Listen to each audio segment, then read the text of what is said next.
4-mile Road America course here in Elkhart Lake. Pace car is off. Here they come up the hill to the start. Watch out for turn 1.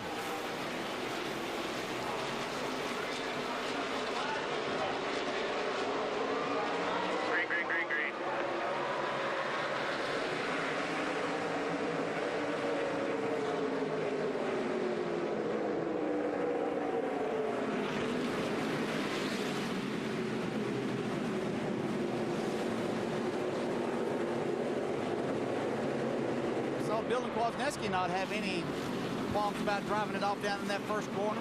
Kwasniewski through to the lead. Sam Hornish through to second. The pole sitter Tagliani back to third. Now the long straightaway and the downhill run to heavy braking, turn 5.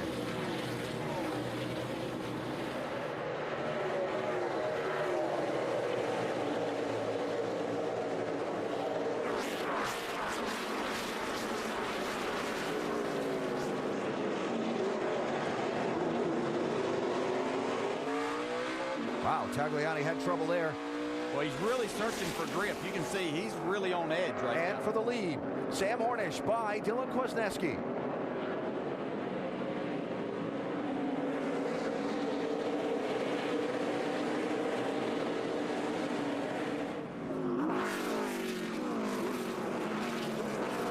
You see Ty Dillon making a move underneath Tagliani. Up, makes a little contact. Boy.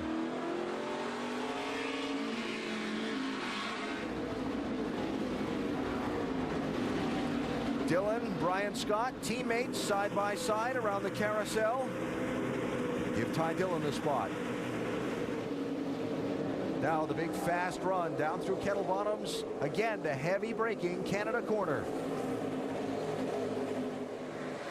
And that right there is going to be a tricky section of the racetrack if it does get wet, because there's just no runoff. You see all the grass and walls on both sides. That can really grab a car, tear it all to pieces.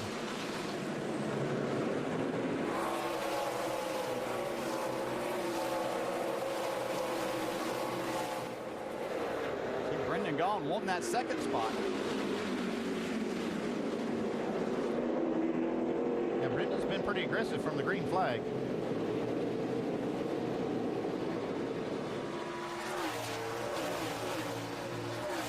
Through lap 1, Sam Hornish leads. Here's for second place. Brendan Gaughan peeks out to the inside of Dylan Kwasniewski.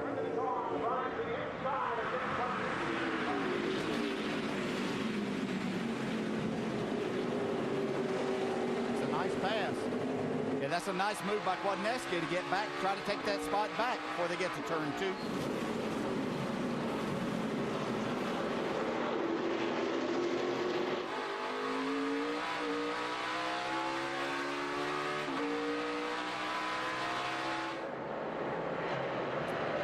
The racetrack seems to have a little more grip than I anticipated. Haven't seen the car slipping too much.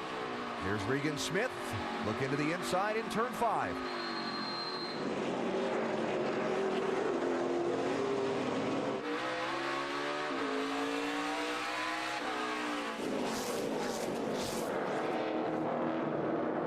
Smith through to pick up third place. See Tagliani coming now. He's feeling a little more comfortable with this car. It's got to be the worst kind of thing, right? You know you got a great car. You're driving for a great team that won all the road course races a year ago in this series, and the track is a little damp, and you don't want to throw it all away in turn 1. I think he made actually a good decision, because, like I said, it's better to underestimate, or underdrive the car rather than overdrive it. You do that once and you're done, and so you still got to start in one piece, and he's able to start driving back through them.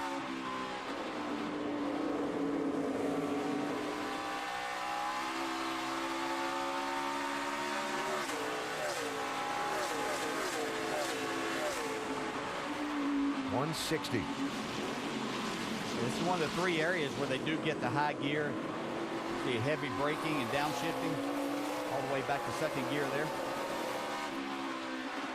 So let's talk strategy here, Andy. It probably won't be long before we begin to see some people filter onto pit road to make green flag stops on a fuel strategy. Yeah, I think we ran about 6 laps under the caution, basically, that didn't count. So that's and basically they can do about twice the fuel mileage under caution to do under green. So it takes about a gallon a lap under green. use about a half a gallon per lap under caution. They use 3 gallons out. So they're going to use that and then try to figure it out. It's not going to add a pit stop, but it's going to change a little bit of this first window. You might see some early pit stops here. 6 car there, blue one, orange and white one, Trevor Bayne. Remember, he had to start at the back of the field after having to change those tires from when he flat spotted them during qualifying. Well, that's just a pass for 14th place he just made. So Bayne moving up quickly. Well, that's making up a lot of spots in a short period of time for Trevor Bayne. See Ryan Reed trying to follow him through, teammate.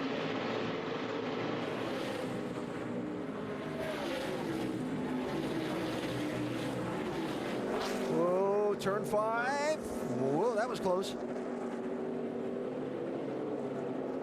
Yeah, a little give and take right there.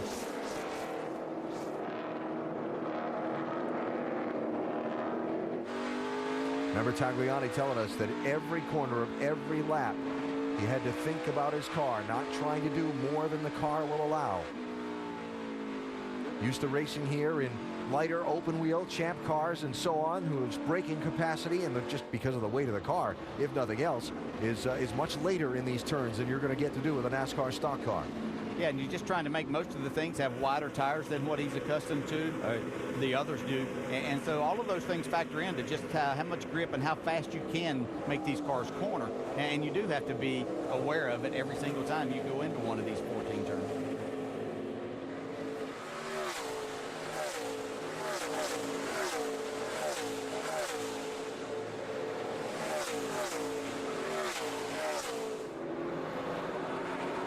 So, Hornish, gone, Smith, and Dylan Kwasniewski, who runs 4th, Dave. He hasn't reported the car condition to his team, but he was told before the race started by Scott Cipodelli, his crew chief, your car will be loose to start this race, but it'll come to you on the long run. Perhaps that's what Dylan is dealing with now after that initial jump at the start and now falling back to 4th. This 42 team has been really solid this season. Kyle Larson does the majority of the driving for the team. Dylan Kwasniewski jumping in now on the races that are at separate sites. Scott Cipodelli told me yesterday that he challenged his team for Turner Scott Motorsports in the offseason that every area of the operation needed to be 10% better. The car, the chassis needed to be 10% lighter. The engine needed to be beefed up by 10%. The braking capacity, the pit crew, every area of the operation, he challenged them. And he said, and they've all responded, and they've all accomplished, and that's why we're running the way we are. Now, they have tangible results to show for it, too. They have 2 wins with this car. And like I said, all of the Turner Scott cars seem to be better this year. Challenged here, Alex Tagliani sailing it inside in turn 5. He's starting to get a little more confidence in his car. Yeah, and that's where these really good road racers are so good, is sizing up and seizing the opportunities that they have at these high braking points to make those passes and make it look rather easy.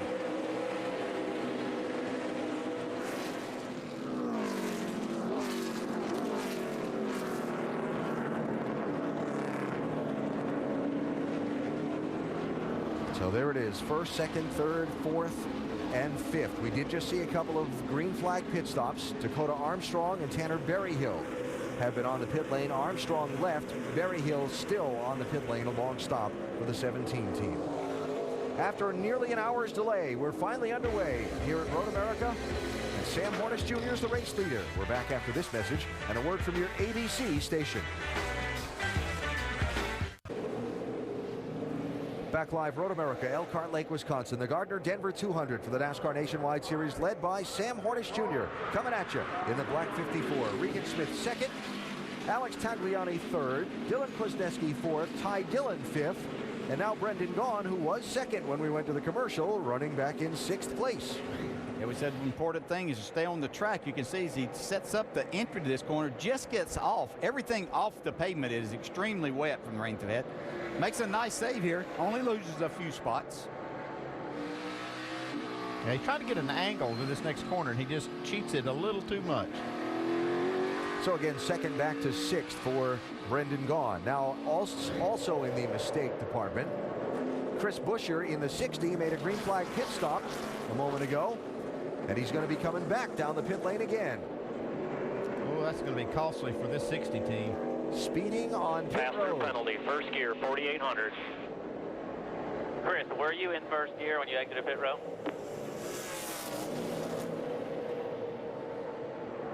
We talked about it taking just over a minute to make it down through there. He was in 14th position when he pitted under the green flag, and now he's going to be way behind, Dave. He flat spotted tires out there, Alan. The front was shaking really, really badly on the 60 car. That's why they wanted to pit. They were originally on the two-stop strategy like most every other team, but now they're going to have to change that up a little bit. Some cording on one of the tires there in the front, and again, it was a bad shake. In addition, that was really the reason why they had to make that pit stop. Yeah, it's one of the really the big things you have to worry about on a road course. You can see when you have that tire unloaded, the inside front tire is unloaded, and you're heavy braking, it can lock up on you, and that happens so easily, and then it just causes that shake, and then you have to make that pit stop. But that penalty is going to really hurt them. Now, what a season it's been for Sam Hornish in that 54 so far. Out in front here and coming off a great drive as Trevor Bayne picks up another spot. Past Jeremy Clements to pick up 12th position for Trevor.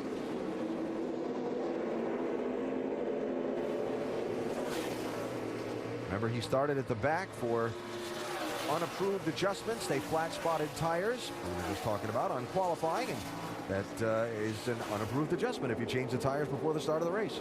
And he's got a little bit of an advantage by changing those tires and starting the race. He's got 5 to 7 laps fresher tires, and they lose a lot of speed with laps, so that's why he's able to make a lot of these passes early. He's getting himself in a nice position too. We will eventually at some point have a caution here. Yeah. Things going to happen, and so now he's getting ready to find himself possibly moving inside the top 10.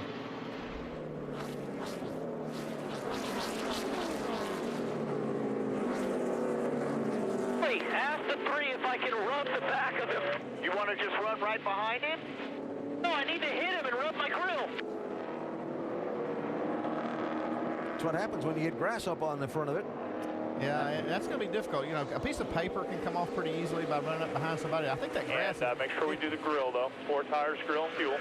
I think they're going to have to pit to get that off of there. You can see it. The tape is kind of in the center, and the openings are on the top and bottom of that, and you can see grass really clogging that. It really embeds itself, unlike some other debris that might just hang there and you could get it off. But he wasn't going to be able to run up there and rub it off on the bumper of that car. Maybe under, no, not even under caution. That's not going to happen. You're going to have to come do that manually.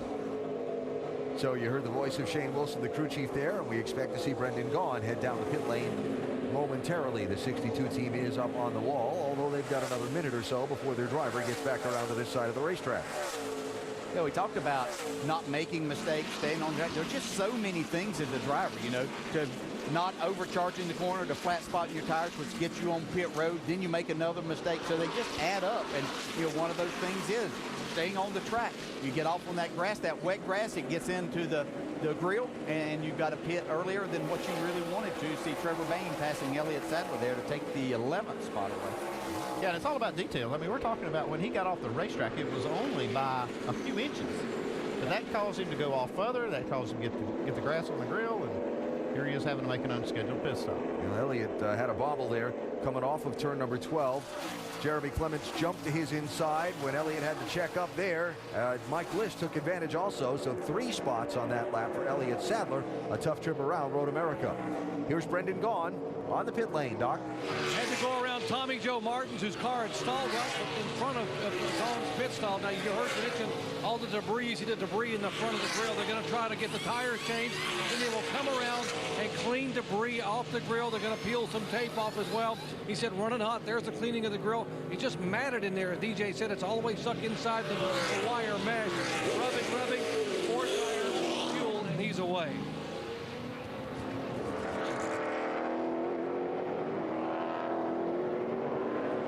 So as Brendan Gaughan rejoins the race, right side of the screen, Sam Hornish continues to lead. There's the gap from Sam back to Regan Smith.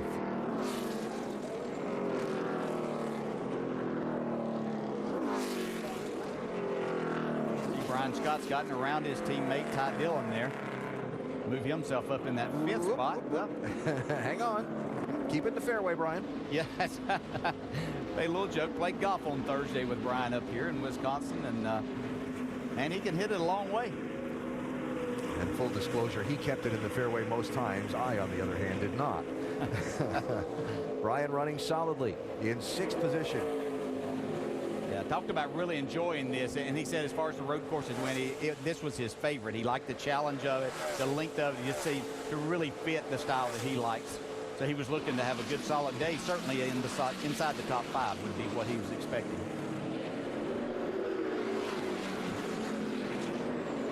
Sam Hornish Jr. finished 5th at Talladega, won the race at Iowa with this team, finished 2nd at Michigan last week in another Joe Gibbs racing car, and he's out in front here at Road America. He's led all the laps to this point.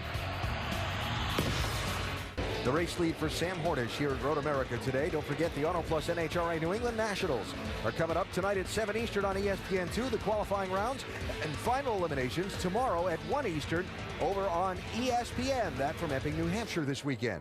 NASCAR Nationwide Series runs Friday night next week. It's at Kentucky Speedway. And we'll see that one on ESPN at 7 o'clock Eastern time.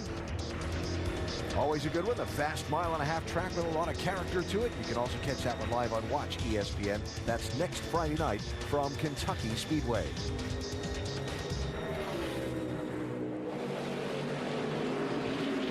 The struggles continue a little bit for Elliott Sadler as Ryan Reed goes past Elliott, kicking him back to 13th place. Yeah, this is one thing that's compounded on Elliott. He struggled in qualifying, and he had to run extra laps. I think he may have had 3 to 5 laps more than most people did on their tires, and I think he's really paying the price in this first run. Well, and part of the reason they had to put more on there is because they were struggling. They didn't have the handling of the car exactly right. They had to continue to do that, and looks like they still don't have it exactly to Elliott's liking. Oh, trouble. Dylan Kwasniewski off catching a little grass. So he minimized any damage, but think about that grass on the grill. It's like he has a lot of it. You better be watching that. Whoa, same spot, turn 6. Wow, he missed that corner completely. So he was running 4th. Now he is only back to 5th, so he got off course and just lost the 1 spot there. Glove save and a beauty for Kwasniewski. Grass on the grill. We got to get the grill clean.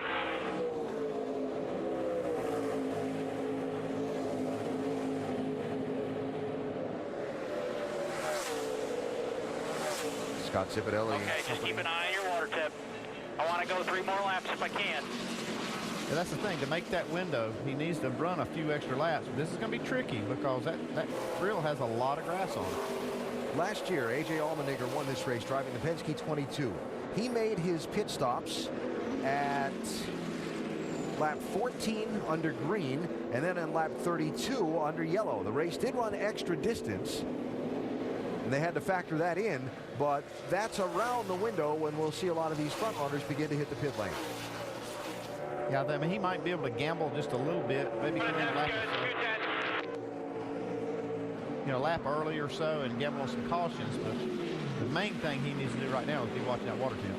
And the other part about this racetrack, once you go past that pit road opening, you've committed yourself to another 4 miles with that on the grill. It's not like Martinsville or a half-mile track or something where 15, 20 seconds you're back around. You're going to be another 2.5 minutes before you get another chance to make that decision to pit. And a lot can happen to an overheating engine in 2.5 minutes. Oh, no doubt. And it's, I say, now he's got to take his focus away from just driving the car. So now you can't make another mistake on top of the one that you already did to compound things. James Buscher's in, Doc. And it'll be a 4-tire change for Buscher. They could not take a chance. Exactly what you're talking about, Alan. Take a chance on being so close on fuel, letting him go by, run 4 more miles, and running out of gas in the back of the course here. Sam Hornish, right side of your screen, the leader. Buscher making his first of what they expect to be 2 pit stops. They're very deliberate to get it full of fuel. Over 18 seconds, though, on pit road. It's funny, the mailbag question, Andy, that you asked Hornets' crew chief Adam Stevens about how many green-white checkers you expect and how many laps of overtime. You see this field's gotten spread out a little bit. It's one of the things the crew chiefs are trying to figure out how to factor in to their planning for this race. There aren't all the Sprint Cup guys here. There aren't as many of the road course ringers here. And so how is the race going to play out? Is it going to be as frantic and with as many crashes and extended laps as we've seen a couple of times here before? Yeah, and it's going to happen if we get a late caution. That's what's going to stack everybody back up, and then that's when it can start. The chain can start. And start having a lot of cautions, and then the potential for the green-white checker. All it takes is one to start that whole chain, because one is going to start creating more things now. They know they have a dry racetrack and everything at this point. Well, from that shot, you can see Regan Smith has definitely closed the gap on Sam Hornish. I was looking at the monitor last time by, and he'd made up about a third of a second. See what it is this time. Yeah, he made up another half a second. And what you never know is when the guy in front of you has been told to save fuel, exactly, yep, what he's being told by his crew chief about their fuel strategy and what they're trying to accomplish. So as we get to 12 laps here, you'll see that that was the longest green flag stretch of last year's race. We had one 12-lap run, one 10-lap run. Everything else was 5 laps or less under the green flag. And one thing it might help you for strategy, this is kind of a simple place because it takes about a gallon per lap under green. And so you look, they've run 12 laps, that's 12 gallons. Those 6 laps that they ran under the pace laps that didn't count, okay, those you can get about twice the mileage. So you figure about 3 gallons there. So they've used about 15 of the total 19 gallons that they can pull out of these cells. And that's just a rough figure. Some cars get a little better, some get maybe a little bit more. Your mileage may vary. I knew you were going to. But as Alan said, you have to err on that side of caution a little bit because it's 4 miles around here. This 54 ran out of gas last year in the middle of the race with a different driver aboard. But, oh, that's trouble. There's going to be your caution. That is Stanton Barrett. And that's a pretty good-looking hit into the wall. Yeah, he's not going to be able to get out of that, I don't think. There's Kenny Hobble, too. Yep. Caution is out. Full course yellow. Caution is out. Full course caution. Full course caution. My fault. I was watching a car spinning in 10.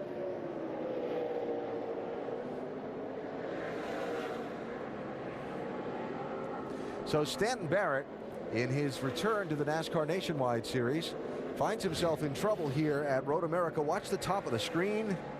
Wow, he was way off the racetrack there. See, getting that grass, though, it's really slick because of that little drizzle we had. And then Kenny Hobble finds himself in a little confrontation. Getting some contact at turn number 5 from Carlos Contreras. It's like he went into that corner like he had no idea that car was even there.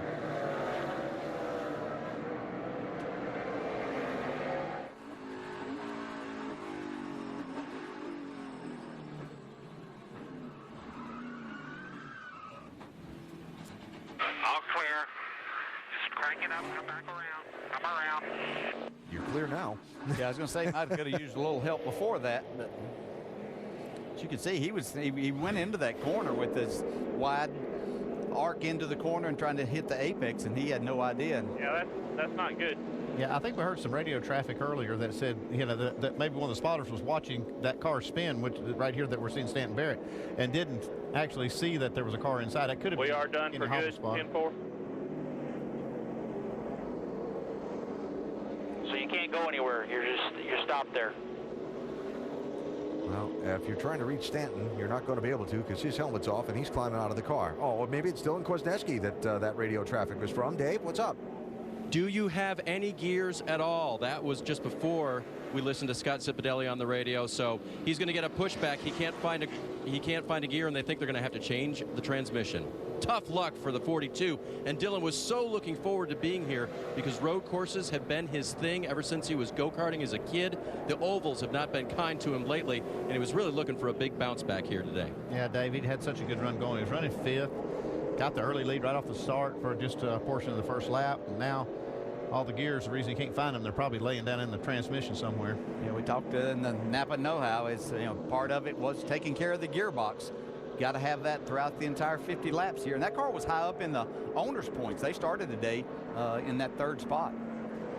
So caution comes out for one thing, and 2 other things happen right at the very same time. The big one, Stanton Barrett, stuck in the gravel trap after contact with the wall. See all of the front runners in. What we've been debating is if any of the guys who made the green flag stops recently will stay out, try and gobble up some track position, and if they do so, will they then be in position to make the finish on just one more stop? And the answer is... I don't think so. I think you see Brendan Gaughan had to make that unscheduled stop at lap 7. He's still going to have to make 2 more stops. So I think you'll see him probably come with these leaders. There's only, I think maybe James Busher, he pitted on lap 10. He might be one that can stay. Well, you see Brendan Gaughan stayed out right there. Yep. Now, here's that long, long run down the pit lane. Don't get a speeding penalty here. Here they come, Doc. Points leader Regan Smith running second in the race, and the car's a little bit tight on the right-handers. And Ryan Pemberton will take 1 round out of the right rear. They'll put on 4 Goodyear Eagles and top it off with Sunoco fuel. Dave Burns. Sam Hornish, the leader of all laps this race, says the car is tight in the center and losing the rear at the 3/4 mark of the exit. They'll make a chassis and air pressure adjustment for it, get it full of Sunoco fuel. Jamie? Alex Tagliani started on pole, then he slipped back to 5th position, has since gained 2 spots, saying the car is a little bit loose. 4 tires stop here, air pressure, Phillips. Number 1 pit box, you see, got out, and he loses, looks like a spot or 2, Alan. And the big one to lose is Sam Hornish Jr. Brian Scott's team gained him 3 spots, though. Good job for them. Trevor Bain, after starting in the back, and his crew did a nice job. He'd driven his way inside the top 10 and comes out 6th there of those cars that pit. So Brian Scott will come out first off the pit lane. He won't be the race leader, though. There were a couple of cars that stayed on the racetrack and will take over the top 4 or 5 spots. So under caution here at Road America, first opportunity for Ethan Marquardt, a Wisconsin native, to go to work on Brian Scott's car. He's carrying those rear tires.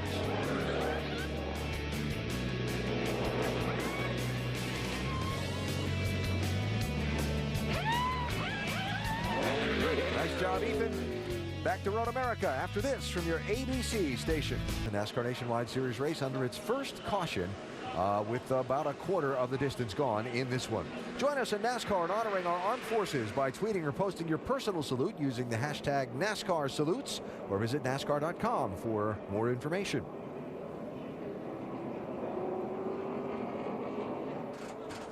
Dylan Kwasniewski sitting in his car, crew chief Scott Cipodelli in the window. After what has been a brief, adventurous Road America race so far for the young man. Yeah, he started off the race really good, got off course there. A lot of grass on the grill.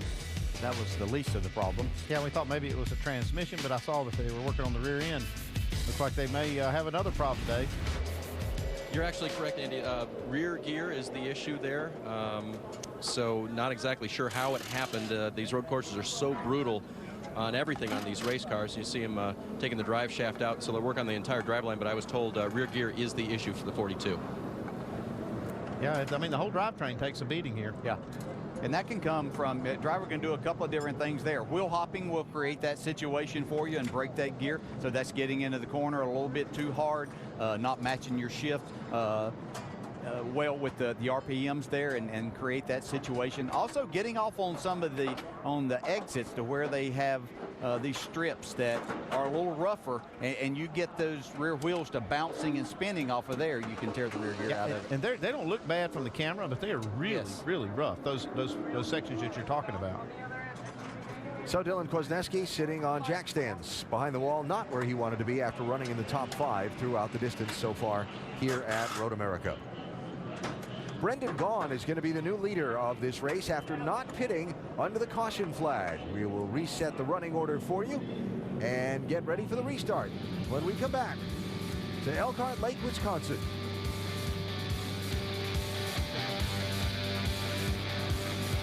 Leader Brendan got off in turn 6 while running in second at lap 5. Had to eventually make a green flag pit stop to clear the grass from the grill and keep the engine from overheating. That pit stop came at lap 7, so now he's out of sequence a little bit with the other guys who just stopped on the pit lane here at lap number 13. Those would include Sam Hornish, the guy who was the race leader before, and Brian Scott, who was first off the pit lane and now lines up in 7th spot. How's this going to work out for Brendan and the 62 team?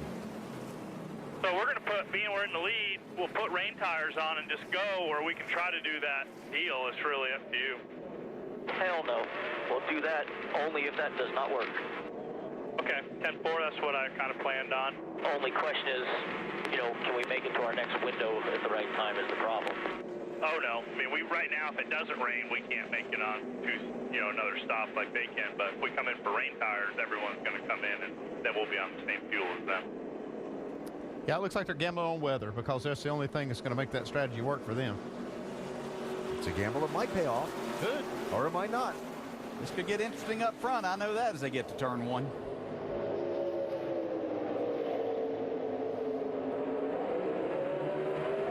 The straightaway widens out and then narrows back down when they get to turn 1. So watch for these. These cars try to get 3 wide. Brendan Gaughan, black and gold car. It's Andy Lally to the outside in the black number 55. Dakota Armstrong through in the white and black 43. Watch Sam Hornish, 54. Threads the needle.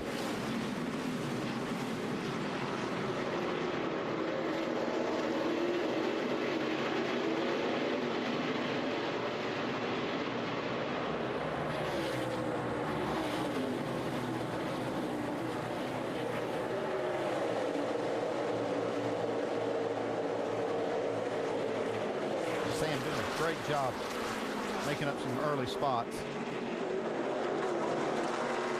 Yeah, you won't see much distance right now, but as he gets out there and these other cars, Brian Scott and Tagliani, have some problems getting through, you'll see that be a big advantage for Sam. Paint swap in there. I have to say it's one of the most calm restarts I've ever seen up here watching over the years.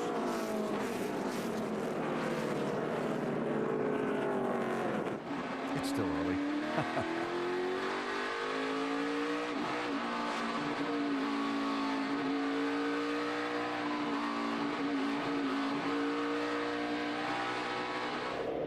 So Brendan Gaughan leads. Now Sam Hornish is second. Chris Buescher is third. Dakota Armstrong is fourth. Sam restarted in 8th position, second off the pit lane. Got through Brian Scott in that little run between turns 2 and 3. And now he's trying to chase down Brendan Gaughan for the race lead. Here's Regan Smith to the inside of Andy Lally.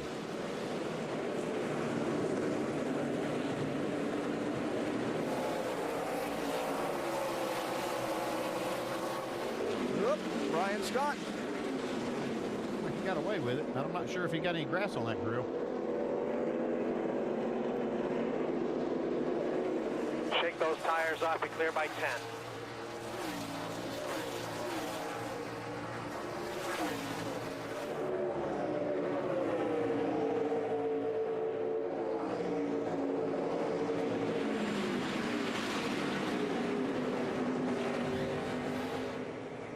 Sam Hornish off there. Brian Scott off there. Same spot, turn 13. Yeah, it looks like Brian Scott picked up a little more of that debris on his grill. I think Sam might be okay. I don't think he picked up nearly as much. He didn't get nearly as much, but you wonder just, it doesn't take a whole lot with as much tape as they run in these. You're right, I believe Brian Scott probably got the worst end of that. Yeah, that's not good. Pretty good.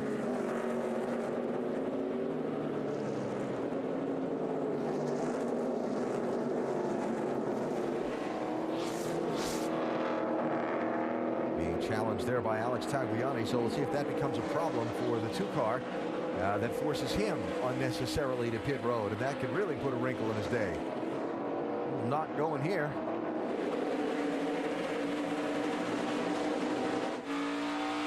Justin Marks in the 31. Doing a pretty good job so far this weekend. Squeezed a little bit right there with Chase Elliott.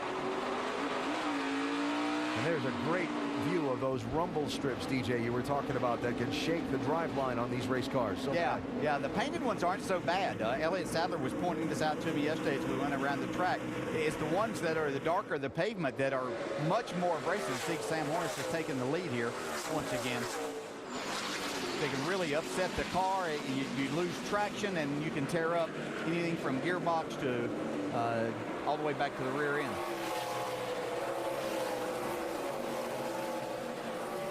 That change for the lead happened like this. It involved the grass again in that 62 car. He's already had to make one unscheduled stop because of that. Oh, actually, that curb, yeah, driver's right, kind of threw the car's handling off, and he chased it all the way across the track. Yeah, the drivers are accustomed to using that a lot, but you have to, I mean, it is still, the air is very damp here, and anything that's painted like that is not going to have the grip that you expect it to in a dry weather situation, and I think that some of these drivers are pushing that limit to a little bit too far in these type conditions, obviously. You see Kwasniewski in the 42 is back out on the track. He's running right behind the leader, but he's not on the lead lap. Looks like he's about 4 laps down. Here are some cars who just came off the pit lane, like Ty Dillon in the 3, Justin Marks in the 31, working their way through guys on an alternate pit strategy, like Dakota Armstrong in the 43 and Andy Lally in the 55, who are out on older tires. Yeah, Lally's kind of bottled this group up and got them all kind of choked down. They're trying to work their way by. Thing is, he's such a good road racer that he can stay out there like that and make this a difficult situation for these drivers, even though they have better tires right now.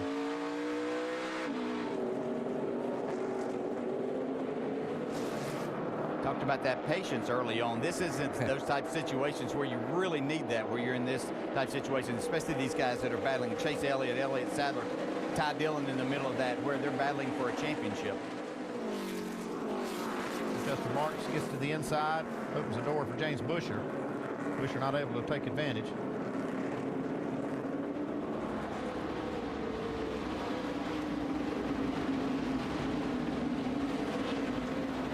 A lot of stories in this group. Where to begin? Chase Elliott with problems yesterday, missing a shift.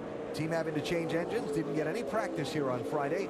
Got some laps, limited number this morning in the qualifying session.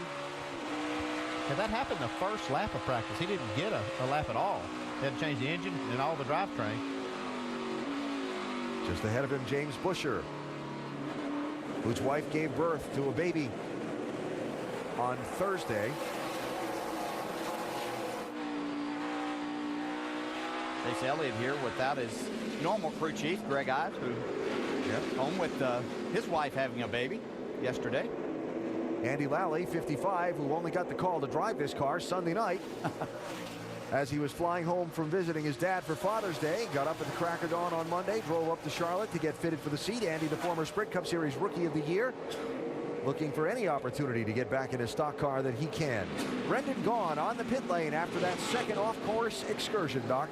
Lots of grass in the grill. Obviously, that's the reason they wanted to come on pit road, but also they're in their window now to make it on one more stop. Hitting here on lap 19. They can actually run 18 laps with the fuel tank.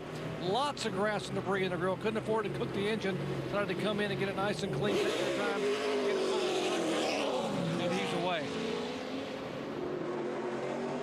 That's going to drop him from second to 26th for Brendan Gaughan. Yeah, you see Tagliani just made the pass on Chris Busher. Really kind of surprised that he hasn't been a little quicker on this run.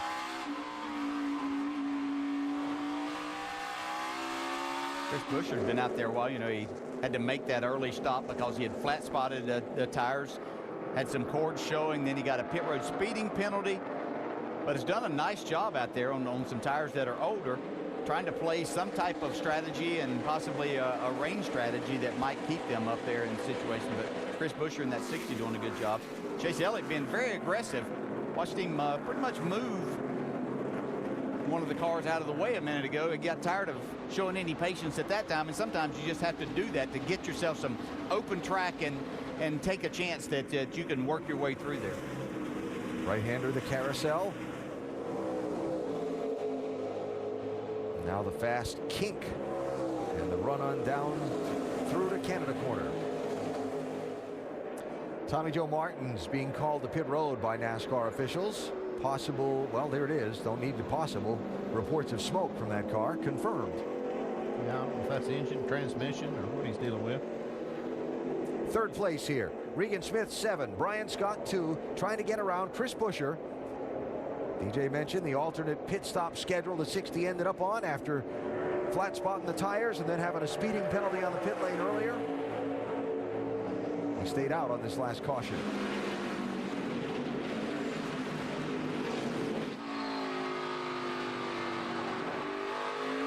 They were able to maintain that second spot for a while, and then Tagliani got by. Now I think Tagliani's starting to make a little ground up on Sam Hornish.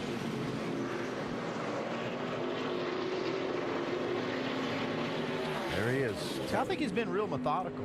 Even the start of the race, he wasn't very aggressive on the initial start, taking care of his car. I think that's, you know, a conscious effort of him trying to make sure he gets to the finish because he knows he has a good car.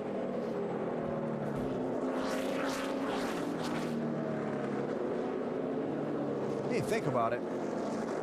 Here's a guy with, you know, a world of road racing experience and experience at this track, but hasn't driven a nationwide series car much. Last race was in Montreal 2012, so that's 2 years ago. He just came from driving the Indianapolis 500, totally different type of car in racing. Then Thursday, he was testing his regular ride for this year, a sports car on the road course at Indianapolis Motor Speedway. We're doing it on the left-handers, bud. For the upcoming Brickyard weekend.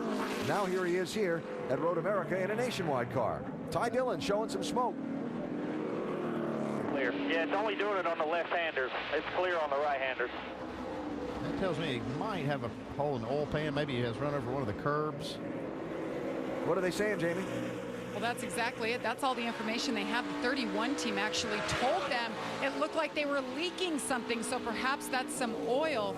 They told Ty just to keep a heads up, and they're keeping their eye on it. The team is ready to go over the wall if they have to bring him down to pit road, but it's been a solid day up until now. He's run top 10. This is his first ever nationwide road course race, so he keeps digging, but we'll keep an eye on him. Definitely showing smoke, even in the right-hander some. Does seem to be maybe just a little worse than the left-handers. Back to one of our pre-race storylines. This race possibly causing a big swing in championship hopes and championship standings. Ty Dillon showing fourth in the championship, starting in the race right now. But Starting to do it on the straightaways now, Andy. If they have a significant mechanical problem that takes them out of the race, they're going to lose a bunch of ground. And that was one of the championship contenders that was hoping to make up some ground here because he is fourth, a few points back. Trevor Bayne, terrific drive aboard the 6 car for the Tennessee young man. Came from the back of the field after having to replace some tires flat spotted in qualifying, and has worked his way all the way up now into the top 5. Yeah, I think that has to be the most impressive thing that I've seen today is this job that Trevor Bayne's done.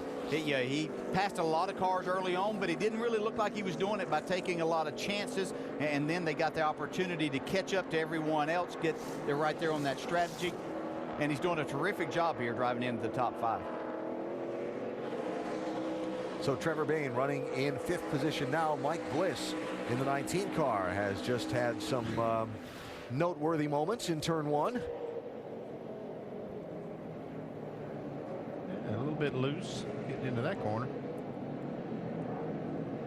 That's where the grip level didn't match the speed that he had there. Didn't match the commitment. Yep. Landon Castle 0-1, J.J. Ailey 28 just through the frame there.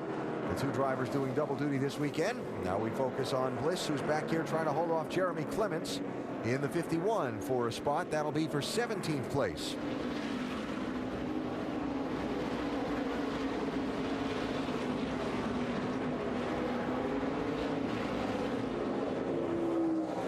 Still not quite to halfway today here at Road America. A race delayed an hour by damp track conditions. And all of the laps except for 3 that have been run so far have been led by Sam Hornish Jr. Having a dominant performance right now in the Joe Gibbs Racing 54. Who's who's 5 laps down, spent some time behind the wall having the drive line of that 42 repaired. It's 3.4 seconds from Hornish back to second place, Alex Tagliani at the moment. We go up to speed with Nationwide Insurance. Dave Burns is covering the leader for us today. Sam Hornish very happy with this race car. They made an adjustment on that first stop. He has not said anything about it since, just mowing down the competition. He retook the lead on lap 17 and has been distancing them ever since. It's the same car that Owen Kelly drove last year to a 4th place finish. It's a good piece, and Sam's giving it a good run. Jamie? This is the first Nationwide Series race for Alex Tagliani since 2012. He started on the pole, then slipped back to 5th because the handling went away. Well, after the last stop, they noticed there was a slow leak in one of the tires, and they thought that contributed to the ill handling car. They fixed that, and he's been on it and hasn't said a word since, Doc. And road courses have been the bane of Regan Smith's existence here. He has run 7 times in his previous history. He's had 1 finish better than 15th, and not here. A year ago, he finished 32nd. He said this weekend all about redemption. He qualified 3rd, and right now, based on their fuel strategy, they can make it on 1 more stop. But that's it. They could not go green, white, checker. Now, behind him is the 2 car, Brian Scott. A year ago, Richard Childress Racing said they were embarrassed with their performance here. They had geared the engine configuration for fuel mileage. Not this year. Engine builder Danny Lawrence said, all 3 of our RCR cars, we have poured the horsepower to them. We don't care about fuel mileage. We believe these long straightaways and a green, white, checkered, we need the ponies. But they may not have enough fuel mileage right now to make it on 1 more stop. Here's Dave Burns. Since the race resumed, 12th to 5th for Trevor Bayne. It's been a really good run for him. He says the car is a lot looser on this run, but I'm sliding the tires more evenly. So it sounds like a good 4-wheel drift for Trevor. He needed to save some fuel, though. They were about 2 laps short of making it on 1 more stop, so he's been trying to do that as well. His teammate Chris Buescher, we mentioned, got off strategy earlier. They had to pit earlier. They're probably going to come in and pit this time. So Chris Buescher is going to have to give up this great position after having gotten it on some off strategy. We'll see what they can recover and do. Jamie? Justin Marks doing a very nice job in the 31 car, usually driven by Dylan Kwasniewski. Now, he hadn't driven or raced a car in a year, so they went and tested a couple of weeks ago at VIR, and it didn't take him long to get back up to speed. He qualified in the top 10. He's been running top 10 today. This is the first of 2 races planned for him. Dave? Jamie, Chris Buescher is on pit road now. He knows how to play the patience game here. Last year when he won the ARCA race at this facility, 2 drivers wrecked in front of him on the final lap, and he was able to drive to victory lane. But this is going to be tough. This puts them in a fuel window, but it's not their last stop. So they're going to have to come down 1 more time, give up all this track position, and just hope maybe a caution can work in their favor. Alan? Now, the other thing I'm looking at, Dave, as we watch Chris Buescher's crew finish up the work, is the radar. While you're watching Sam Hornish lead and the action on the pit road, the blob of green that's on the radar, if it contains rain that's reaching the ground, it's just about here. And that could throw another whole different twist into this thing if it hits. I'm just saying. Yep. Yeah. These drivers that have had to make these green flag pit stops are hoping that it at least holds off until it could cycle through, and everyone else would have to make a green flag pit stop. Yeah. And then if it rained then and everyone had to come in and put on the rain tires, then they would be on equal ground. I want to say this. Dylan Kwasniewski has been impressive. He is matching Sam Hornish lap time for lap time for lap time since coming back out of the garage. And I understand you're 5 laps down and you really have not a lot to race for at this point other than to keep going and see how many points you can get. But he's showing me something. I'll tell you something else. You know, if he gets this lap back, he's 4 laps down. We've seen how these races can go. We can have a caution after caution. There's not that many cars that are laps down. He could put himself theoretically in a position to get a lot of laps back. Chase Elliott, Ty Dillon. Well, look at this battle. I think back to last year's truck race. They came to the checker flag. Ty Dillon was leading, and he and Chase got together. Chase won. I think Dillon finished back quite a ways. For second place, Regan Smith on Alex Tagliani. Smith moving up. And you see the windshield wiper going on that 22 car now. We saw it down at the backside of the course around turn 12 when we were watching Chase Elliott and Ty Dillon. Some raindrops start to hit that camera lens. NASCAR Race Control radioing to its officials that it has stationed around the track in different corners and getting reports here and there on if there's enough moisture falling that they might need to put the caution out. Dale, is it when you're out there, is it hard to read? Can you tell if it's wet? Doesn't take long to tell that, yeah. But you know, you go as much off, you can get a lot just by that windshield. The amount of moisture that comes on your windshield. Caution is out now. You can't let it get too far. So there you go. As they're coming to the halfway point of the race, the yellow flag out for the second time.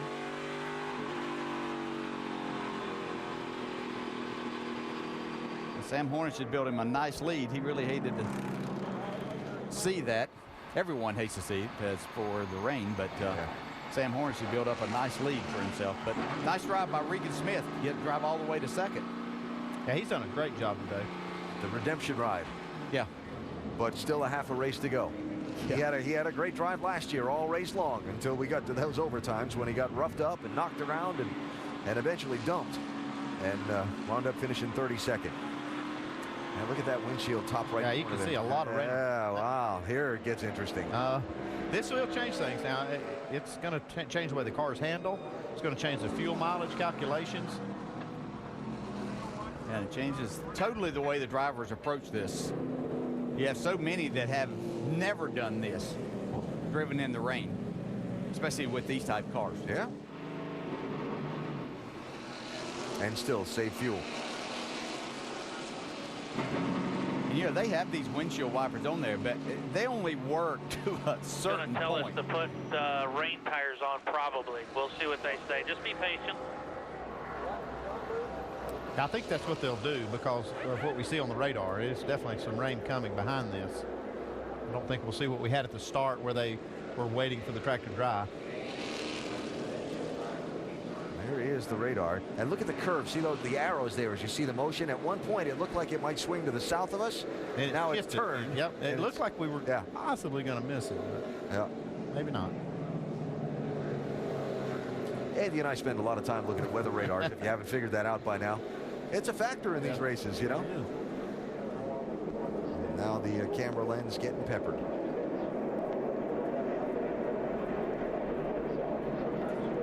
Well, the pit road is closed here, so we won't see anybody in this time. Looks like it's going to get us pretty darn wet. Whether they decide to put the tires down there or not, I don't know. This is halfway. At least we're halfway. We're in the books right here. Ryan Pemberton with a point there. Yeah, I mean, he's saying that it is official if it happened to rain it out, but I don't think that's what we'll see. They have the rain tires, and, you know, this is kind of the situation that they have them for. But it's the same dilemma. Is it wet enough for the rain tires, but just too wet for the slicks? That the same thing that delayed the start of the race by an hour. Until you start to see a significant amount of water falling on those windshields, it's not wet enough for the rain tires. Yeah, but this is more rain than we've seen. We didn't see this much or this heavy of drops in the beginning part of the day. I'm not going to ask you what you think as a driver because I know you don't want to see those rain tires and you don't want to do it. You're the crew chief. You know what those wet tires will stand and what they won't. What would you do? Well, I mean, right now they're going to give the teams an opportunity to change and put the rain tires on. And basically, I'm going to look at the radar. What I see, I'm going to put rain tires on. Well, going to be another couple of minutes before they have to make that decision for sure because the pit road is closed as the pace car gathers up the field here at Road America. We'll come back and see what happens after this message and a word from your ABC station.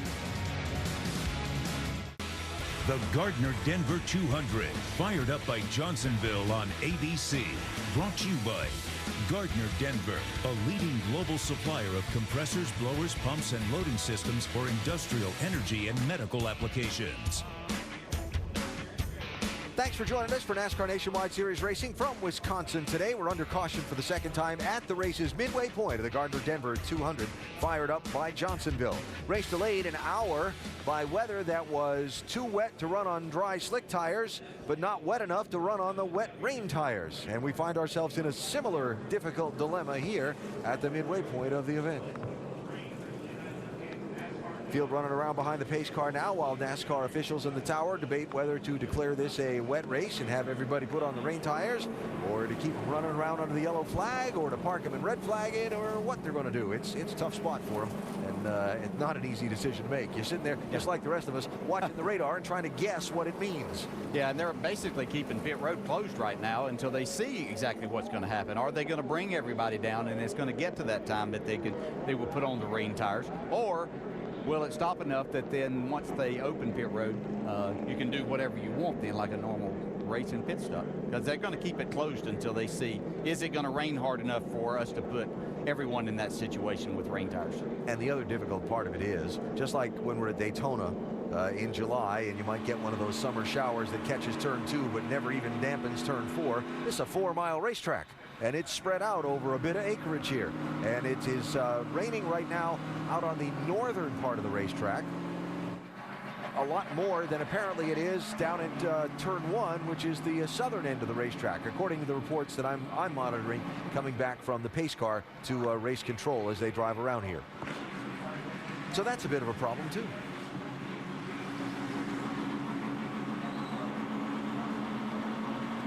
Unfortunately, unlike a baseball stadium, we can't put the tarp down on the field and wait out the rain delay.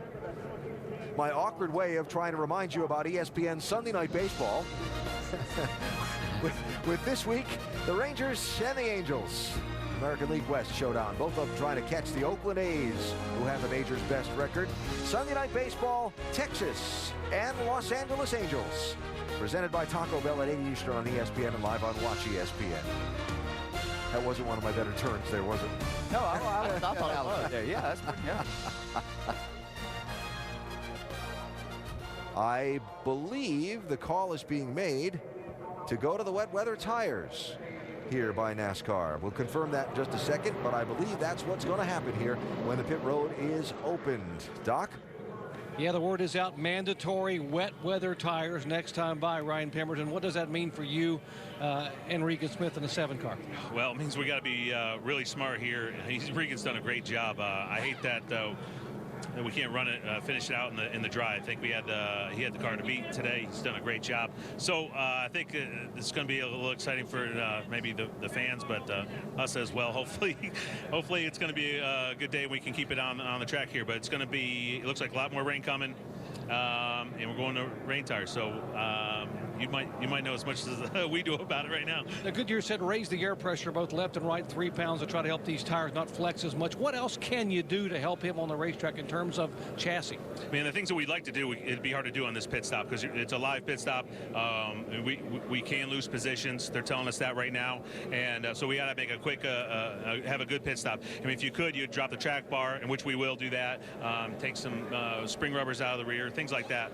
So we got to be conscious of how much time we spend on pit road. We don't want to lose that track position. We'll let you go. You know, you're getting ready for your driver to come in. Ryan Pemberton, his driver, Riga Smith coming in. Track bar adjustment, rubbers coming out. Remember, the 62 car, Brendan Gaum, they got to change a wiper motor, so they're going to be on pit road even longer than everyone else, and you can lose spots during this stop. Doc, so just to recap, the rules are when there's wet weather in the NASCAR Nationwide Series, they declare it a wet race. Everyone comes down pit road, puts on the wet tires at the same time. After that, you're on your own as to when and if you go back to the dry tires later in the race. And that could really mix things up too. Yeah, it can. And I know that there's a lot of people out there that think that they should run in the rain all the time with this. You know, as a competitor, the way that I look at this is that if they would get opportunities to practice it and do some things with it, then it might be a little better. But you're determining a championship possibly here of people that may be there and then you have never done this. They have no idea what to expect. And I know it's as fair for one as it is the other, but there are some that have some experience, and I just hate to see something like that determined here whenever they haven't done it. Well, they're going to get some experience now. I mean, if you got to do it first sometime. And because it is a live pit stop, when track position's at stake, you saw some of the pit crew members are going to jump down off that wall onto a damp pit road. So it's not just the treads on the tires that are important here. Yeah, I've only had one injury. I changed tires for quite a few years, and I only had one injury, and it was just after it had rained at Bristol, and they didn't get the track or the pit road drive when they went back racing. And I came across there and got a pretty major sprain on my ankle just from slipping on this, and these guys need to be careful. There are 10 drivers in this field who've run a Nationwide Series car on rain tires in competition before. It will be interesting to see if that experience factors in. One of them's out of the race already, Stan Barrett, but Alex Tagliani, Mike Bliss, Brendan Gaughan, Derek Cope, Eric McClure, Jeffrey Earnhardt, Justin Marks, and Landon Castle, plus Andy Lally, if I forgot to mention him earlier on the list. Those guys all have experience on rain tires in one of these Nationwide cars. Remember the couple races in Montreal where we used the treaded tires. Yeah, I didn't realize that many drivers in the field had experience in the wet, so it should pay off for them. Update on Brendan Gaughan. You heard Doc mentioning that they needed to change that wiper motor, Doc. Well, they were talking about doing it. They got it laying on the wall here, but now they're saying they may not take the time to change the wiper motor. They may just change tires, fill it full of fuel, and use some Rain-X on the windshield. There's the parts and pieces they were ready to put in, including a blower that is a defroster inside the car. They're thinking about why take time and lose track position now? Go ahead and put Rain-X on the windshield and tires, and then go. Well, here they come to the final corners. This changes, obviously, the look and complexion of the race by everyone having to go to the wet tires. It changes the fuel strategy of the race because now everyone in the field must pit here, and so everybody will be on the same fuel strategy. And let's see how this goes. And green flag's out at the end of pit road. A live pit stop. Everyone must stop and put on the wet weather tires. You can gain or lose track position by how much time you spend doing other things, and don't speed on pit road. That can get you busted here also. Hornish, Smith, Tagliani, Scott, and Bain, the front five coming in. And the first one gets called by Doc. Ryan Pemberton reminding Regan Smith it'll be 50 RPMs less for speeding with these rain tires. 50 RPMs less. Gonna drop the track bar, take rubbers out of the rear, put on the rain tires. Being very deliberate to get it full of fuel. Let's go to Dave. Sam Hornish will get chassis adjustments as well to make his car rain race ready. They'll put on the 4 tires, fill it full of Sunoco fuel. His car was a little bit tight off on the last run. I'm having a feeling it'll be loose everywhere after this, Jamie. Alex Tagliani better on the short run. They're going to go down 2 rounds on the track bar, though, to help the adjustment. You see the change there. 4 tires for the rain. We'll see if this will help Alex Tagliani move to the front. Andy, quick explanation of why you adjust the RPMs that you're reading on the tack for the pit road speed limit with these tires. Yeah, these tires are just a little bit bigger in diameter, and so they're going to, basically be traveling a little farther distance, so the RPM is going to be different. That was really good heads up by Ryan Pemberton to tell his driver that.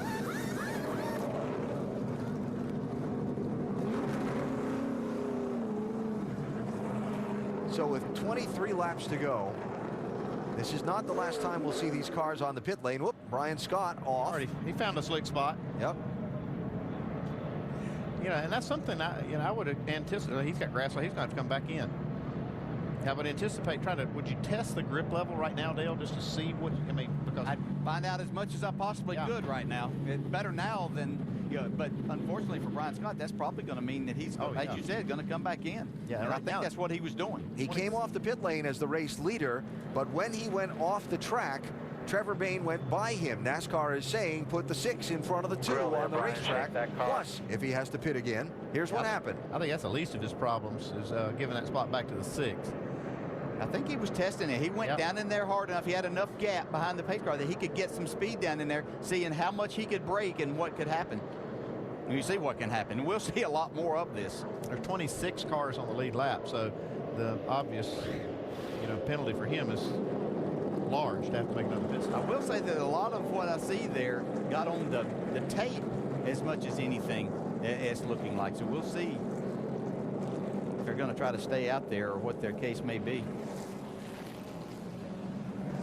So, again, instructions being passed from race control to put the 6 in front of the 2 on the racetrack. And then the Richard Childress group with Brian Scott, no doubt watching these pictures very carefully to see if they're going to need to bring that driver back in to clean the grill off of that deuce.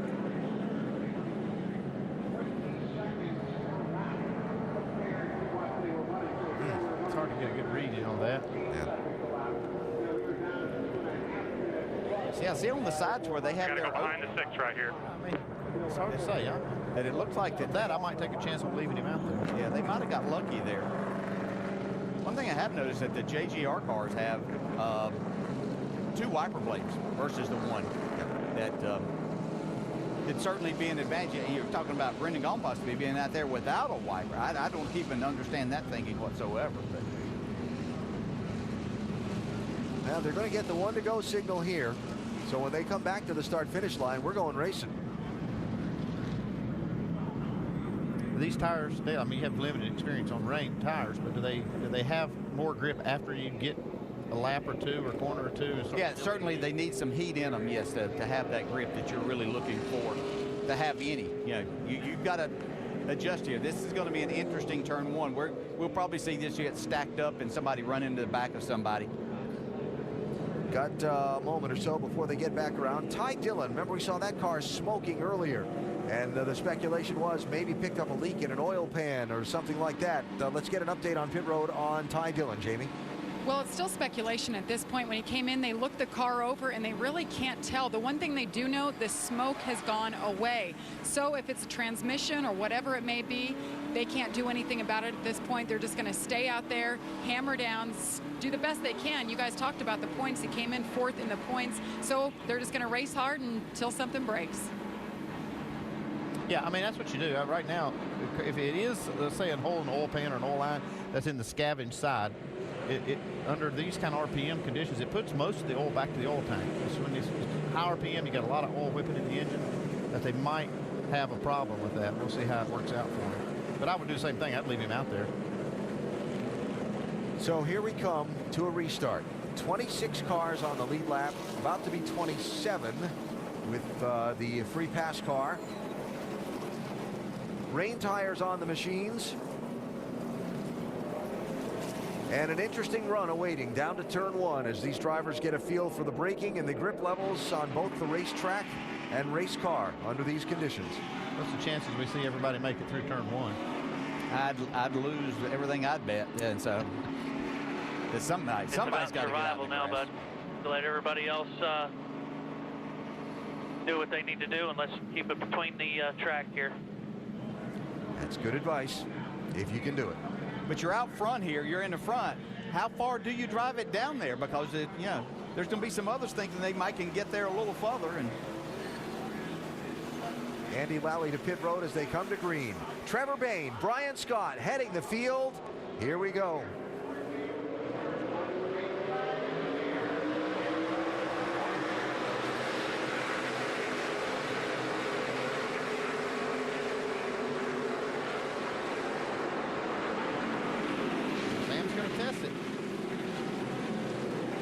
Tagliani, obviously another that has that experience. Oh, there goes Kenny Hobble around. Pointed in the right direction. We'll keep going. Sam Hornish through to the lead.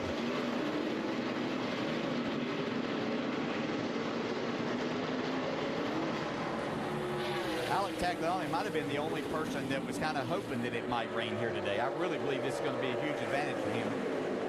Dakota Armstrong is off.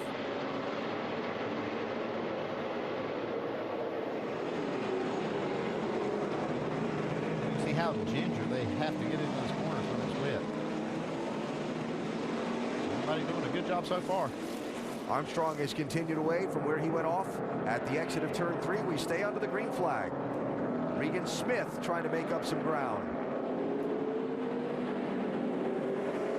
Chase Elliott's done a nice job on this restart of getting himself going the right direction. Here comes Tagliani. For the race lead.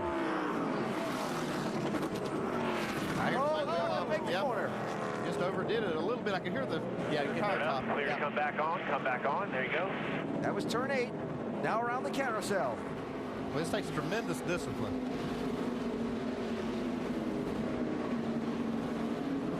See the line that these cars are running. They're not running right where they were before. They're trying to get off that line to catch a little bit more grip, because all the oil and all that stuff is in that part of the racetrack. If they're going to find any grip, it's going to be out of the normal racing line. This part of the racetrack will be tricky. Catch that one of those painted curbs you were talking about. That's a little wet now. Yeah. and a really high speed, high braking area. You can see they're staying much further away from that curbing than what they were earlier.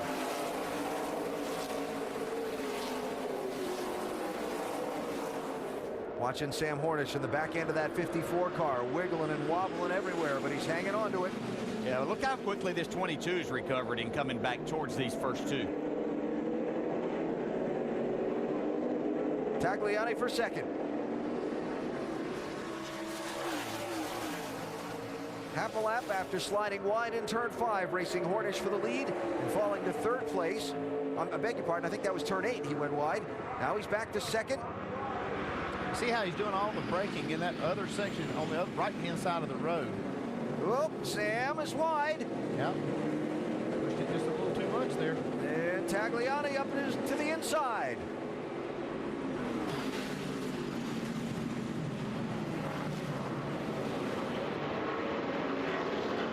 New leader, Alex Tagliani.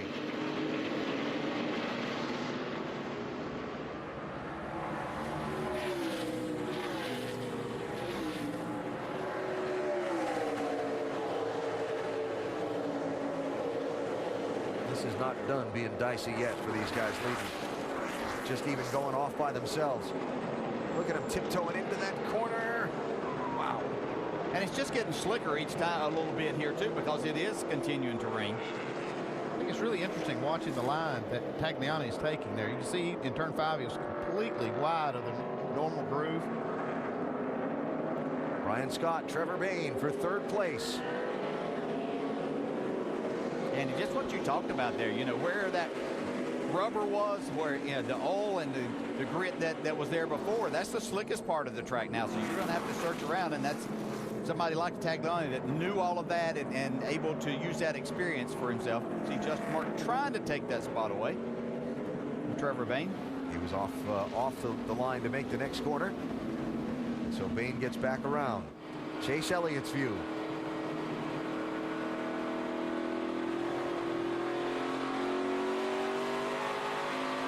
How ginger they have to be with that throttle on the exit of these corners. I think Chase Elliott's not even using the windshield wiper. I don't know if it's not working or he's just relying on that Rain-X coating they have on the windshield. Yeah, the view from our camera, the camera's up on the roof of the car, but you see there the windshield wiper. That's from Trevor Bayne's view. But that windshield wiper on the Chase Elliott car was not moving at all.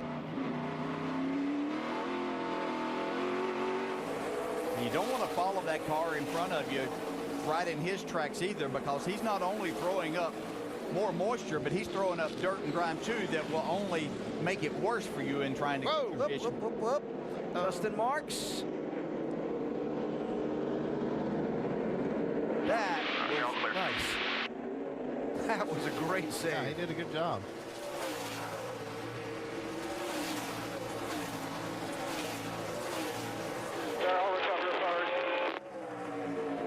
Chase Elliott trying to take fourth from Trevor Bayne.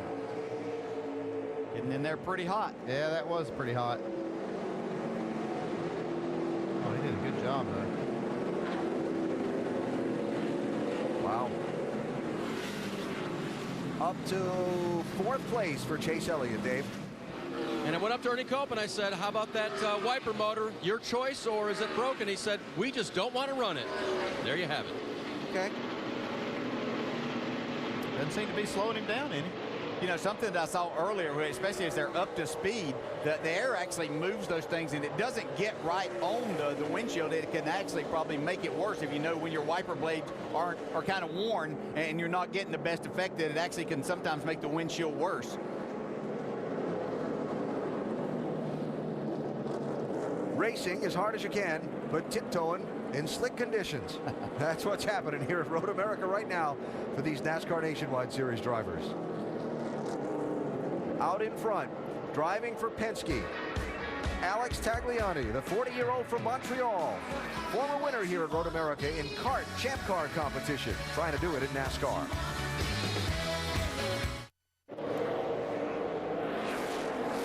The NASCAR Nationwide Series Gardner Denver 200 fired up by Johnsonville from Road America in Wisconsin.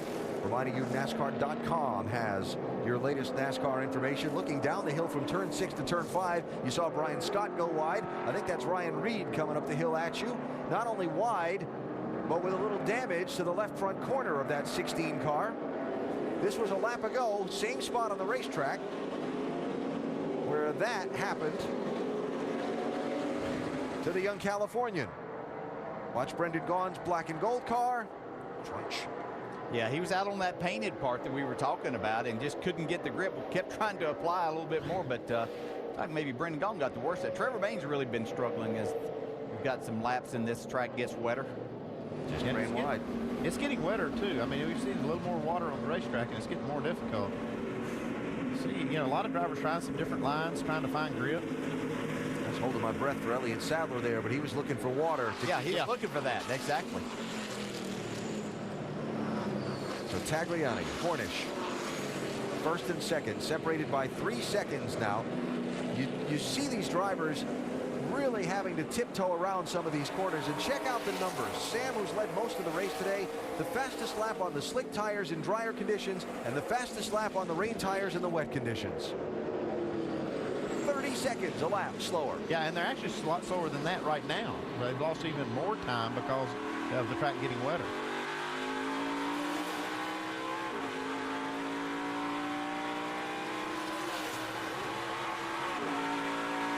Having that dark shield on a suddenly cloudy and gloomy rainy day is probably not helping Sam either. Running second right now, Dave. And he's not being funny when he says, I just don't have any forward drive. You know, you can adjust these cars better than the next car, but Sam is having trouble getting out of the corner with whatever adjustments they were able to make to the 54 when they put on the rain tires. Yeah, the one thing that I did see on that 22 is they took the time on their pit stop to go down a couple of rounds on the track bar, and probably made a big difference on the exit of the corner for them. Yeah, I saw them to go more than a couple. I think they were trying to get it down as low as possible. So Hornish running in second spot, not with either one of those twin windshield wipers going on the front window of that 54. Brian Scott third, and now Chase Elliott running in fourth position, getting some experience racing in the rain and getting some advice from a rather interested observer. If you'll stay more to the inside, you'll have a better run at the corners, I think. Might be a little more grip down there. 10-4. Okay. That's what that 22's doing. He stays to the inside till the very last minute, and then he'll just kind of fan out, get his arc, but just whatever you feel like.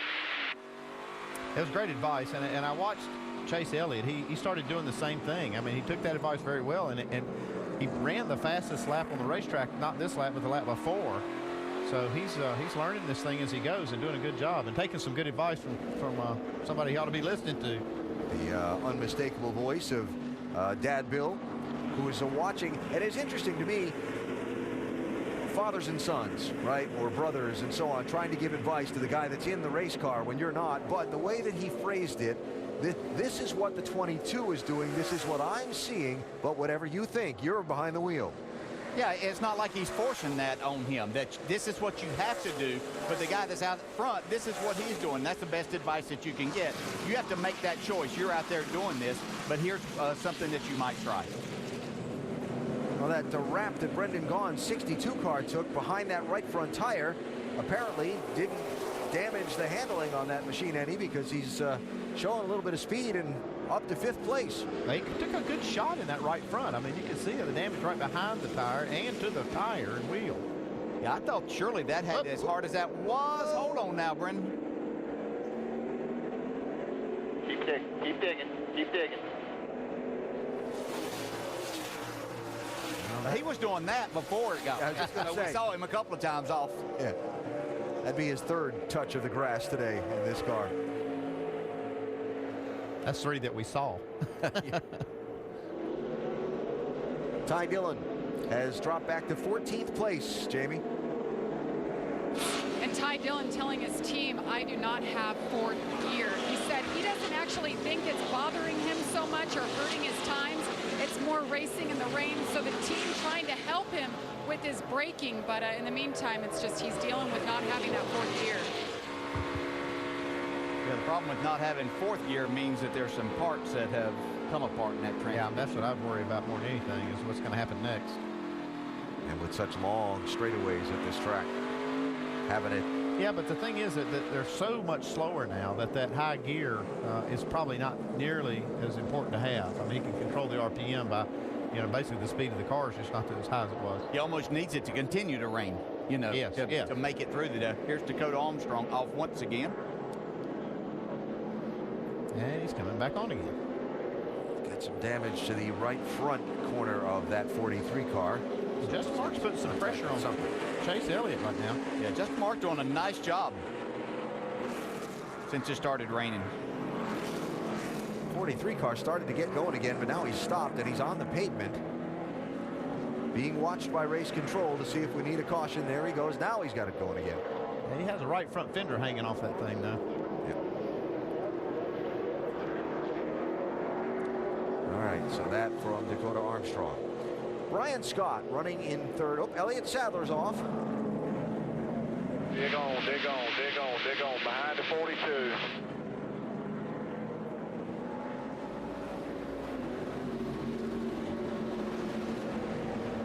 Oh, boy. Let's see what happened to Elliott. I'll give you an idea of just how slick it is over there. Yeah, you get going, you get a little bit more confidence, think you can do just a little bit more. Like I say, I only have practice experience that, but I found myself doing the same thing just in practice, in that, you get a little bit better feel. Okay, I can attack this just a little bit more. It's just so difficult. Yeah, I remember the day you were talking about over at Suzuka when they first put the rain tires on, because I was there. And it was almost a festive atmosphere because NASCAR drivers had never, ever done it before. But it also was an exhibition race. You were in Japan racing. It was an exhibition. There was no championship at stake, and everybody just had a blast in a certain way. Yes. Trying it out. I remember the late Bobby Hamilton pulling into the garage area, and I was standing there, and he got out of the car with this huge smile on his face, and he pointed down at his shoes, and they were soaked because they didn't have any experience on sealing the car up to keep the water from the road coming in. And he said, look inside my car. And I stuck my head in. There's about 3/4 of an inch of water in the floor pan under where his feet were. Now they know they've got to be prepared to race in the rain, and it's part of your checklist for preparing a road course car is seal it up. Yeah, and you can see the rain's getting worse over there. Track's getting a lot wetter. It's getting to be a struggle. And Brian Scott, remember we saw first off pit road and get off in the grass and have the nose covered get off into the grass and have the nose covered in grass. I'm guessing the wet has helped wash that grass probably, yeah, sure has, off and keep him from having an overheating problem. Well, an interesting twist. But then we see a lot of interesting twists when the Nationwide Series comes to Road America. Alex Tagliani is out in front for now. The 5th NASCAR Nationwide Series race at Road America in Wisconsin will be known as the one they ran in the rain. Wet weather just at the halfway point of the race sent teams onto the rain tires, and there's the gap. First to second, Alex Tagliani back to Sam Hornish Jr., new third-place runner. Justin Marks has just gotten around Brian Scott, with Scott right there in front of Brendan Gaughan in 4th and 5th positions. Trevor Bayne back on track after an off-course excursion a moment ago. You see the front-end damage on that 6 car. Here's what happened. That's J.J. Yeley just in front of him. He runs up on him. It's like the 28 may have let off it approaching that corner. Trevor wasn't ready for that.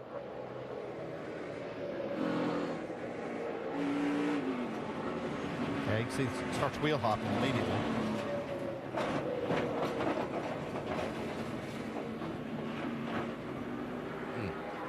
He's able to get going, though. With the tread that's on these rain tires, he was able to get enough grip to get out of there. So Trevor all the way back now to 16th place. Tough day in the championship for Bayne, who, remember, finished second in the race at Dover, then had the tough luck last week at Michigan when another car spun out underneath him early in the race, and he had a bad finish last Saturday. Yeah, and was having a great day here. Driven from the back after having to start there, making adjustments after qualifying, and driven all the way into the top 5 before the range came. Update on the 6 from Dave. So the discussion has been this. Chad Norris, the crew chief, says if you're not overheating, stay out. As you see Kenny Hobble trying to make a pass on Trevor. Trevor says the temps are fine, but I think I may have a flat tire. If that's not the case, he still is going to stay out. The one thing that they were thinking was if they pitted and the caution came out, they'd be back ahead of everybody. But that would give most everybody enough laps under caution to make it without stopping. So really between a rock and a hard place for the 6 as he races Kenny in the 20. There's a couple things going on there where that call to pit or not pit is concerned, Dave. One is the fuel window to the finish, and if and when a caution might come out, and guys out here riding around. Bring it to us if it is, bud. Bring it to us. We're ready for you. Skating around in the rain, someone getting off the track and crashing and bringing out a caution is a possibility at any second. The other is if the edge of the weather system passes us by and the track begins to dry out, That's where and you have to go back onto slick tires. That's where it's going to get really interesting, and it's going to be the timing of what the crew chiefs, when they put the drier tires on. You see what the radar looks like, and it is going to stop. At what point, does the track start drying enough to put slicks on? Yeah, I just don't know that it's going to get to that point to where you could be comfortable knowing that enough of the track is going to get dry enough that you could put slick tires back on these things and make any time. If it happens, it could get wild. Oh, yeah. Yeah. So 14 laps to go, but that's a quarter of the race here at Road America. So we're just 3/4 home. Still another round of pit stops to come. And right now, the gap between first and second is growing as Alex Tagliani is pulling away from Sam Hornish, little bits and pieces, lap after lap, and doing a great job driving that 22. Yeah, it's amazing. I watched some of these lap times, and they're about 3 minutes, 20 seconds. Last lap was 3 minutes, 22 for Tagliani. And look at Justin Marks. He's just under that 3. Oh, he's got some. Yeah, he has. Yeah, he's been off the track somewhere. Anyway, Justin Marks is a couple of seconds faster, actually. Almost 3 seconds faster last lap. Trevor Bayne on the pit lane.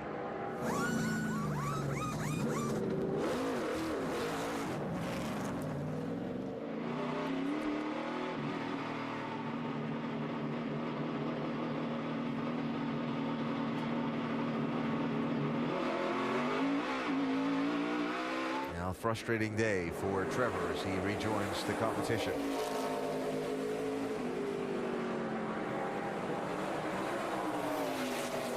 There's 3 drivers that seem every lap are those 1, 2, and 3 quickest times around here.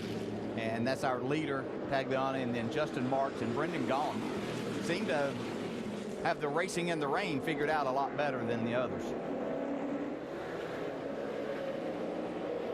74 car out of power. And at a spot on the racetrack where there's no place to go, down by Canada Corner, this could bring out a full course yellow, and does.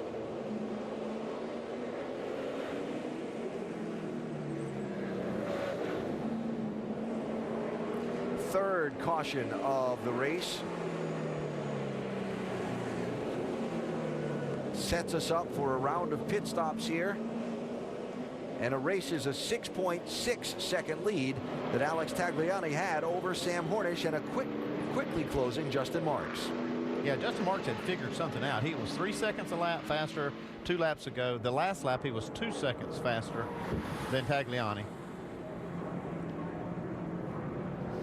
So while the pace car gathers up the field, what happened to Chase Elliott that covered the nose of that Camaro with grass?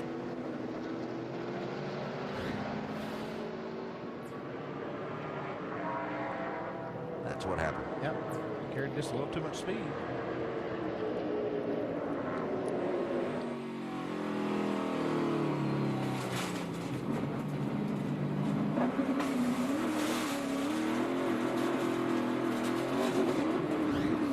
Well, you knock it out of the fairway, you just go up there and hit the next shot, right? Right. Just keep going. Sometimes you're playing out of the sand. The top of the grill is clear, so I think we might be all right. Just try getting up behind the car in front of you, and we'll get the best we can. I would say not, Ernie. This is a lot of grass here. I don't think he saw that. Well, We'll see if it's time to Well, running 250, but it's not going up like it was.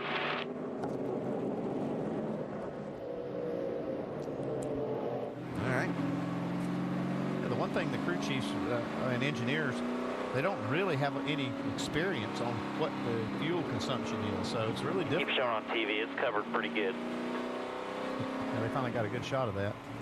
It's difficult to predict how much fuel that these cars are using. This is going to be an opportunity if they make this pit stop to get some of that experience, even though I know they can make it from here. But if they're getting good enough mileage, they might have been able to make it all the way to the end. It's hard to predict. So what you're saying is when they open the pit lane, it's going to be interesting. Yeah. It's just a lot of unknowns. And don't really... And the tires. The tires are the other thing. You don't know how much they're wearing in this, and are they worth anything to put new rain tires on? All of these are questions that's never been answered before.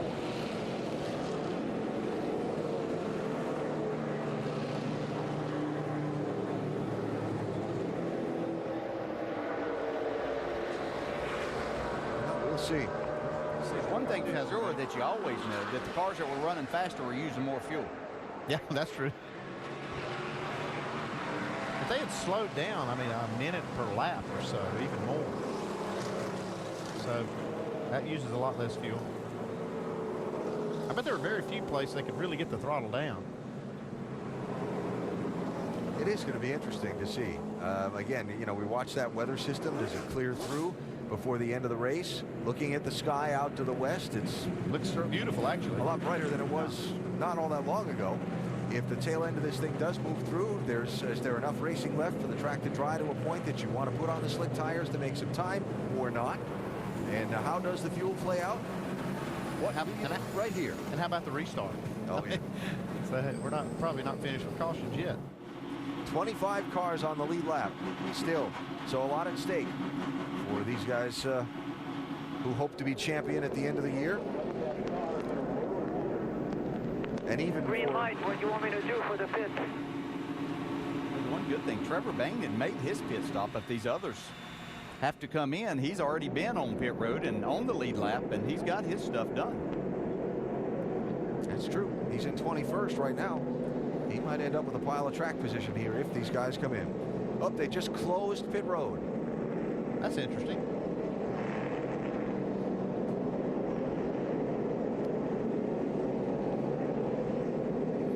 Not sure why they did that.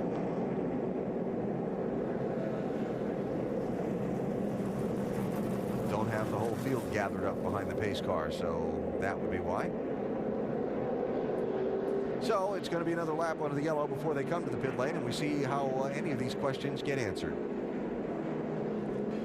It's been interesting, and we're not done yet. Back to Road America after this message from your ABC station.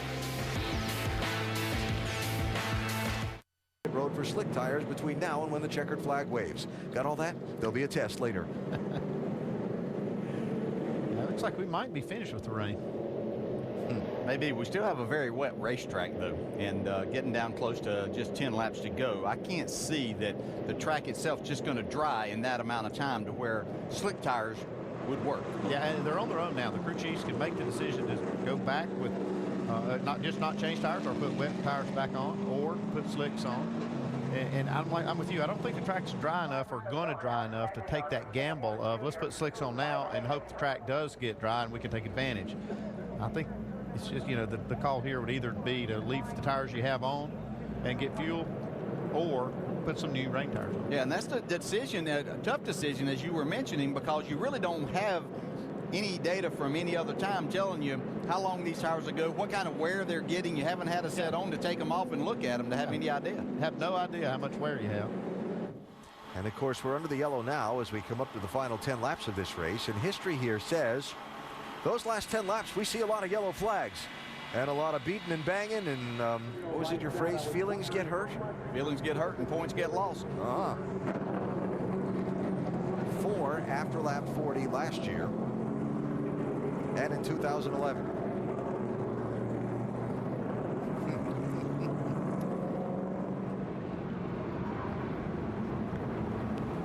Somebody that deserves a mention while we're watching the cars come back around to the pit lane under the caution flag. J.J. Yaley.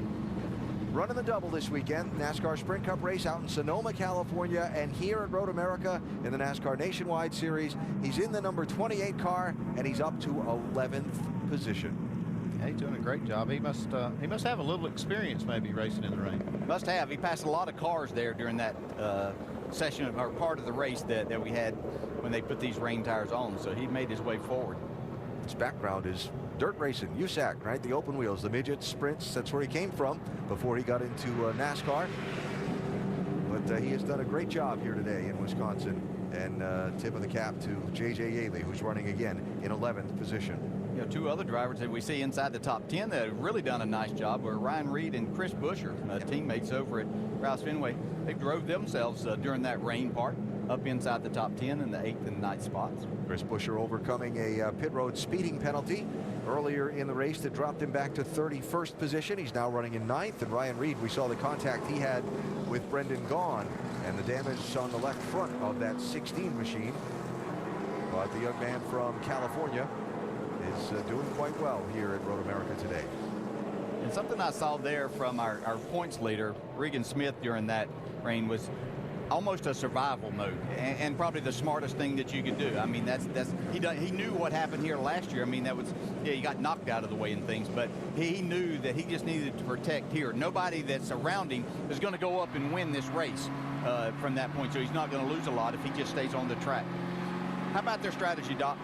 Yeah, he talked about this being a redemption weekend. We talked about him trying to come back and just get a solid finish. But during the heavy rains, Ryan Pemberton, the crew chief, told him, said, look, we're basically right on our number. We may be able to make it the rest of the way on fuel if we are careful, rolling in the throttle, rolling out of the throttle, and not getting off the course. We should be okay. We're right on it. The question is, do we want to gamble being the points leader? So I think Regan sort of backed off. He said, you got a comfortable spot, 9 seconds in front of you, 9 seconds behind you. Stay where you are, save fuel, and let's get a good finish and leave here as the points leader with even a better lead than we had when we came in.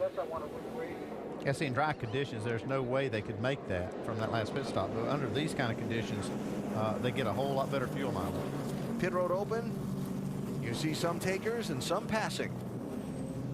Very interesting here. Yeah, it is. The race leader, Tagliani, has chosen to stay out, as have Sam Hornish Jr., Brian Scott, and Justin Marks. They've all stayed on the racetrack here. Doc?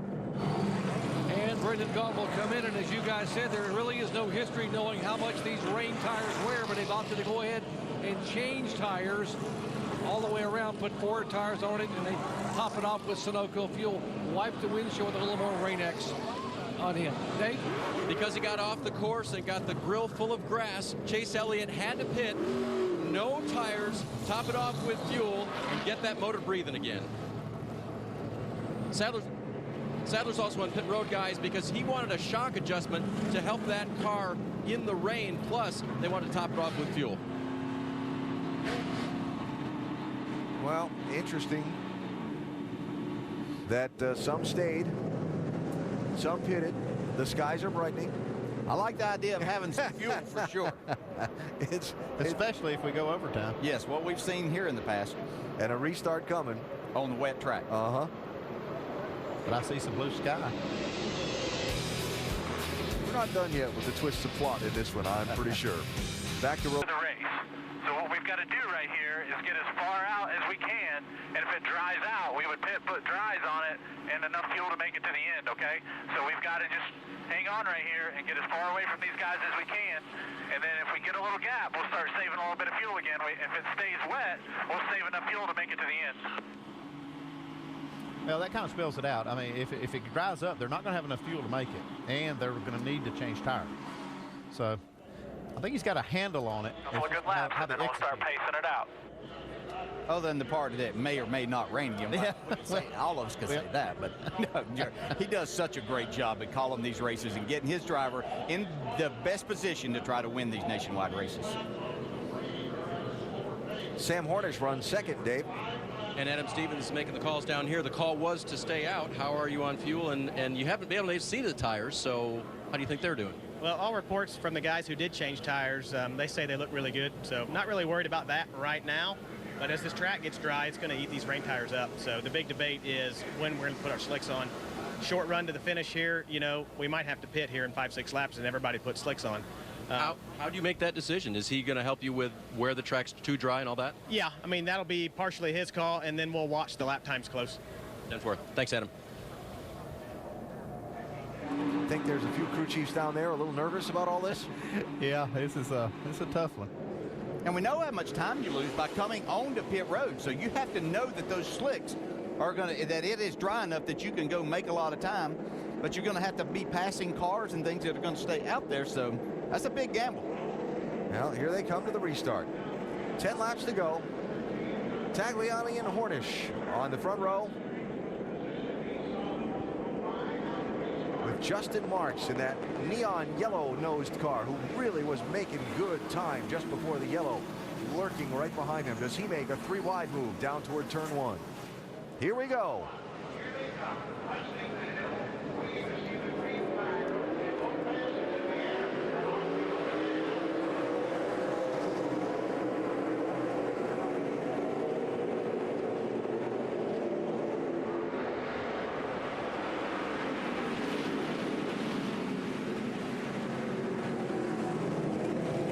Hornish is wide. Inside, you're 3 wide. Ron Scott with a nice move to second. 1 inside.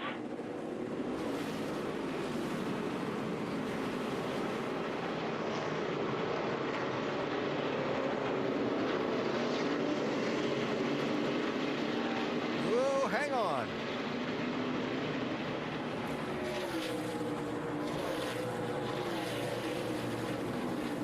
And look at the visibility for these drivers back in the pack, charging downhill to turn 5.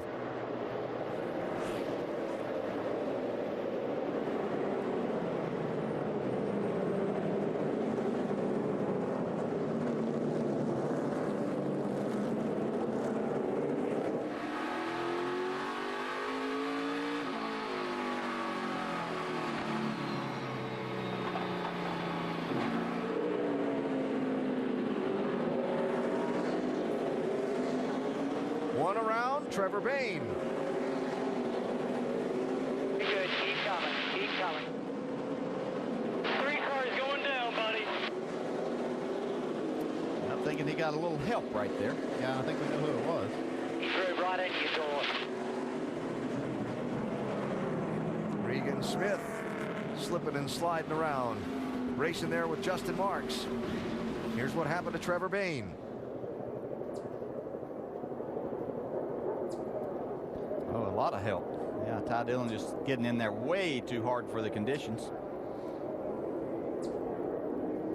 Piece of the splitter off the 6 car laying there on the ground. Brian Scott here. I'm sure that Tagliani's probably saving a little bit of fuel here right now, but Brian Scott doing an excellent job right there on him. Yeah, I like the way Brian, he's kind of adjusting his line too. He's starting to kind of do the same thing that Tagliani's doing. Yeah, this is the type of situation. You put a little pressure on a guy, you can get him to make a mistake, overdrive that corner just a little bit, and you pounce right when that happens.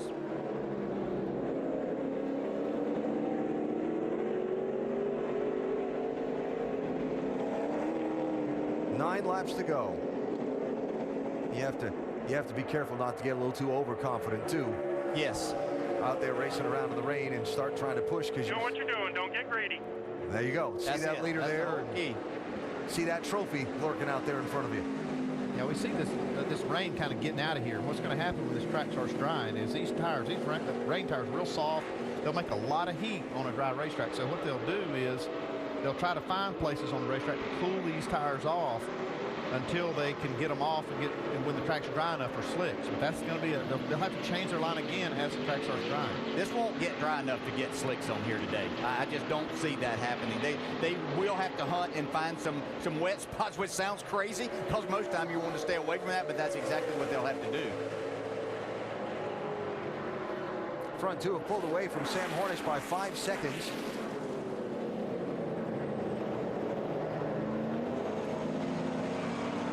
Well, it's got to be just so hard to have the discipline, knowing you're that close. For Brian Scott, knowing he's that close and not overdriving it.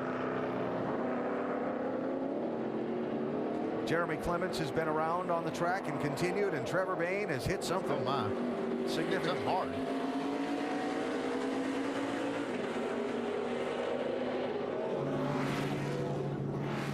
And you saw the crew member there waving them off that something's broken underneath that gaping hood that's going to keep them. Shut it off. I got to go to the garage here. Shut it off. Well, we got the radiator there for sure. So back to the lead.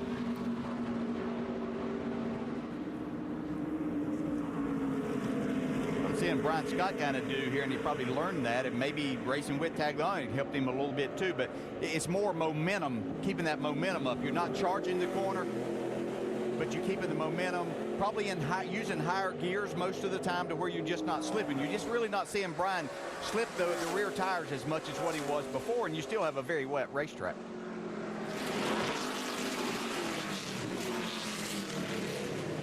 Yeah, look at the sun now shining down at that end of the racetrack. Huh.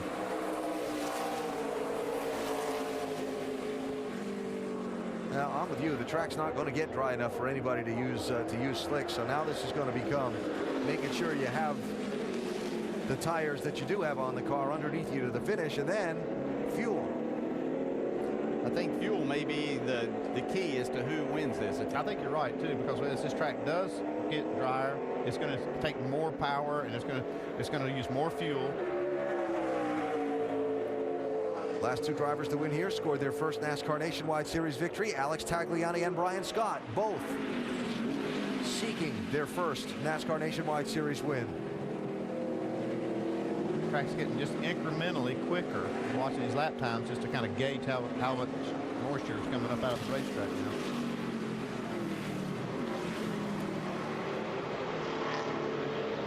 And that's what the engineers and crew chiefs will be looking. They'll look at lap times to try to get a good handle on how much fuel they're using. Elliott Sadler is on the pit lane. Back end of that car squatting down pretty well. And it's like the right rear might be down. Yeah, he had made a pit stop to make some adjustments on his car and get enough fuel to get to the end for sure. And then, well, it's the last couple of weeks, he just hasn't had any good luck go his way.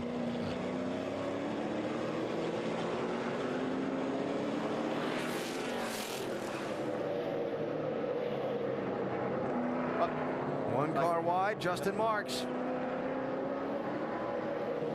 Overshot turn 5. He was having a really good day. Yeah, he was running fourth before that.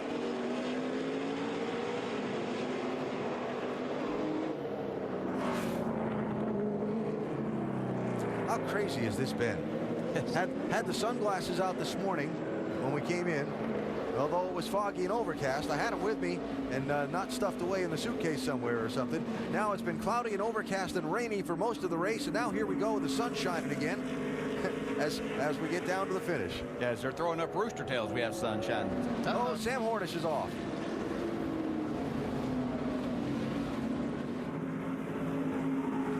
I tell you who's looking to end up with a really good day is Chase Elliott, who has made his pit stop that time to get the grass off the grill, but has driven his way back into the top 5 in that 5th spot right now. Yeah, he came in and just got fuel, so he got off pit road quick. Got a couple more together, James Buescher and Mike Liv. Yeah. See if they can get these cars going. Yep, looks like they're both going to be able to continue on. You see the shadow now. I mean, it's sun shining on the racetrack. We saw Trevor Bayne with a heavily damaged car. Dave? Yeah, they rolled it back here, Alan, and Trevor's back here now. Talk to us about the incident on track and then what ultimately put you out. Yeah, it all went downhill as soon as the rain started coming down. We had a really good day going in the top 5, coming from the back after my mistakes in qualifying. So it's a terrible day for this Advocare Mustang. We were looking for a good points day, and we're on the wrong side of it again here. So we'll have to fight hard to get these points back, but I know we can. Just on the track, getting up out of turn 6, the 3 was inside, and then he was almost inside the race car with me there. So I don't know if he just hit a wet patch. I mean, it's so slick and so touchy where there's rubber on the track and in the water. None of us are used to racing in the rain, and I don't know if he just overdrove it or if it was intentional, who knows, but it killed the left side, sent us into the mud there. When I pulled back on the track, I had mud on the tires and couldn't get stopped, and knocked the nose off. So not exactly what we want here, but to be in this nationwide insurance points battle, we need to be better in this week in, week out, and I don't know. Thanks, Trevor. Alan? Well, he's right about one thing. He started at the back and raced his way all the way up into the top 5, and then his race turned around when the weather conditions went sour. And Trevor Bayne going to fall out of a race for the 2nd straight week after not having any DNFs in the first dozen races of this season. There's first to second. Alex Tagliani to Brian Scott.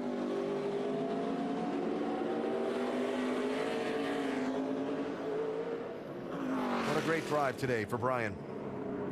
Yeah, if you look back just behind these, I'm looking at lap times again, and Brendan Gaughan is like a couple of seconds quicker than these top 2. But he's 11 seconds back. Yeah, I know, but I'm just looking at lap times and how much quicker he's running. Yeah, and I think that's one of the things, you bring up a point, I think these leaders are being really careful, especially Tagliani.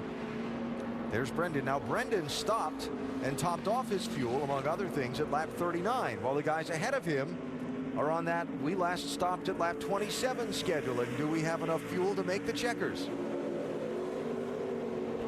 I just don't think they do.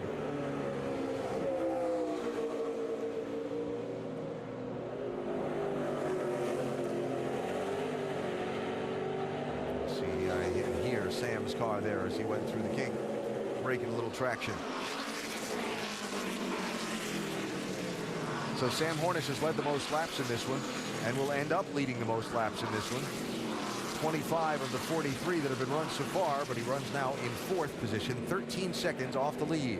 Chase Elliott, also one of the drivers that stopped at lap 39 and has enough fuel to go to the finish.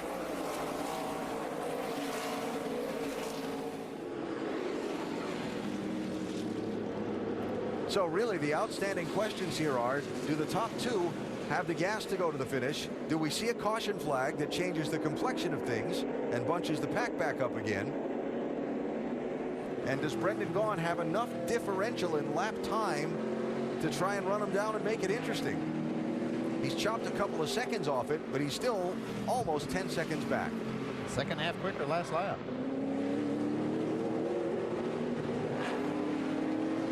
What a day it would be for Brendan. A recovery off track 3 different times in this race. Regan Smith is on the pit lane with 6 laps to go, Doc. Yeah, a year ago running 4th in the late lap, got spun around, finished 32nd. Today he comes in running 10th, and apparently they've got an overheating issue. The temperature was climbing so quickly they have to come in and clean the grill. Just add a little bit of Sunoco fuel, but a tough break. He said the engine would not have lasted. It was getting too hot, too fast. It just means he's been off course at some point in time since that last restart. Get all that grass on the grill. As you know, it wasn't there when we restarted, and they would have pitted if it would have been a fuel issue. So unfortunate for them once again. So Alex Tagliani leads. Remember, we heard the long radio transmission from Jeremy Bullins, the crew chief, to tag just before the restart about where they stood on tires and fuel and so on and all the what ifs. Here's the latest from the 22. Keep the tires in the wet, lift early when you can, short shift when you can, and easy on power down. 4 seconds back, 4 seconds back. Yeah, he's trying to get all the information he can to save fuel. That's going to be the issue, whether he has enough or not. I think he has plenty of car. What about Brian Scott's fuel situation, Doc? I guess the short answer is they don't know. They hope that he's got enough. And remember I told you earlier that Danny Lawrence, the engine builder for RCR, said we're going to pour the horsepower to these cars because of how these long straightaways are and late in the race we could run somebody down. But to do that, we're going to give up fuel mileage. So instead of getting 19 or 20 laps per tank, we're going to get about 17 per tank. That's not good news for Brian Scott. He's trying to hang on and be smooth with the throttle. They think they've got enough, but given the pace here with rain tires, they just don't know. Yeah, I mean, really nobody does. I mean, all it is the best guess, and who's really got the kind of a handle on these lap times versus how much fuel it's using. You know, it's a huge gamble for this team, but it's a gamble that may pay off for them in a way that if they do make this work, because of the problems that Regan Smith has had and some others, they've got themselves back in the possibility of a championship battle. So it's really worth the gamble for them because they need something big like this. Back it down when you can. Save me some fuel here, please. Wow. Brendan Gaughan can keep pouring on the fire. Yeah, he can get all that he wants to stay, as long as he stays on the track. Recent history says we're going to have a caution and a late sprint to the finish. That's 8 of the last 10. There are still those other 2. Trying racetrack. Dwindling fuel supply. Dwindling lead. Brendan Gaughan can see Brian Scott now. Yeah, for sure. Yeah, I think that he's going to get to that second spot. If he doesn't get over aggressive and greedy. That's yes. the word we heard on the radio there. Hardest thing for a race driver to do is just not do any more than what you're capable of right now and what the car and track is capable of handling. Yeah. You know, the big loser in this whole track condition, the rain and all that, has been Sam Horning. He had a pretty good handle on the dry racetrack. Led 25 of the 45 laps that have been run. Really struggled though since it got wet.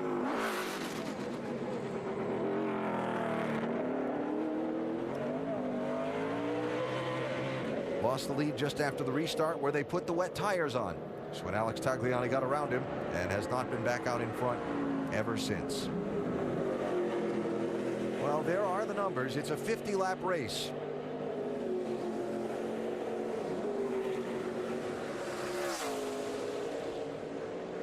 Really hard to predict that window. Yeah. All the unknowns you've been talking about. Yeah. That, you know, they're just going to find out.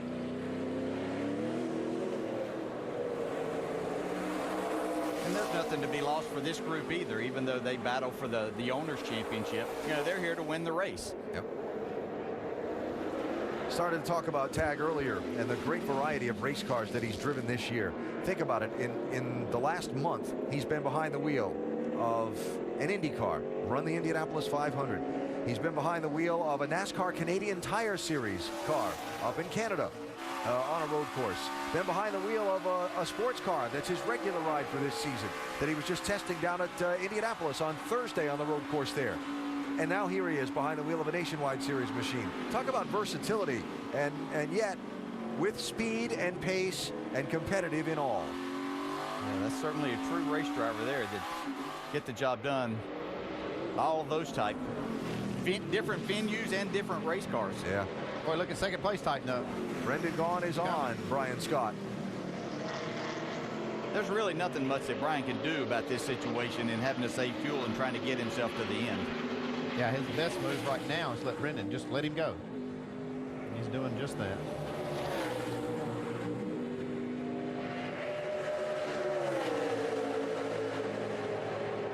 So a lead that was 10 seconds from Tagliani to Gaughan is now 5 seconds with 4 laps to go. Yeah, Brendan Gaughan's done a great job here all day. Whether the track was dry or wet, he's been fast. When he stayed on the track. When he stayed on it. But you look at that 4 laps to go, and you got to keep that in perspective because it's a 4-mile racetrack.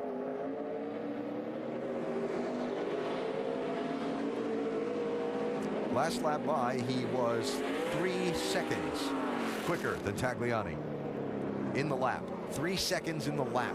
But that'll get him there. It will.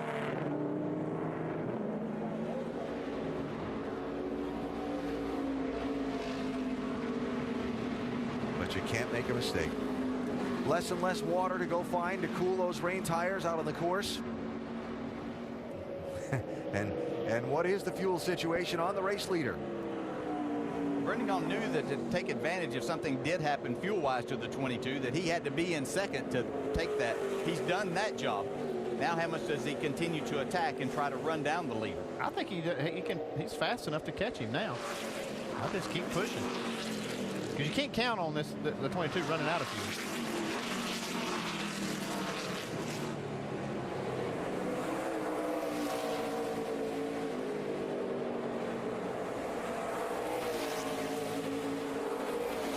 Basically those 3. Everybody beyond Brian Scott is another 8 seconds back. You're catching him.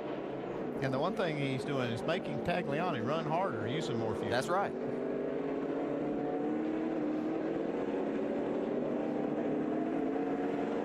Coming up the hill, 3 laps to go. You can, 4-second gap, 4-second gap with 3 3 laps to go. Save me some fuel here. So that's the drama. But I don't think you can catch us. Just run that lap right there and save me some fuel when you can, and we'll be fine. Jeremy Bullen's doing all the information passing he can to his driver, Alex Tagliani. I think the numbers say that he can catch him, what I've seen, if he can continue. At that lap, at that speed he just told him, if he even runs that, then it's going to get really interesting on that last lap.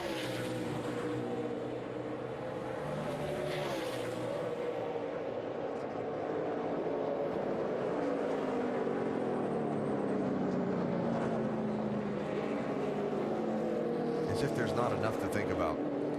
The wet, the dry line, the gear shifting, the braking points, and now how fast you're running, and are you running fast enough to stay in front of the guy who's closing on you?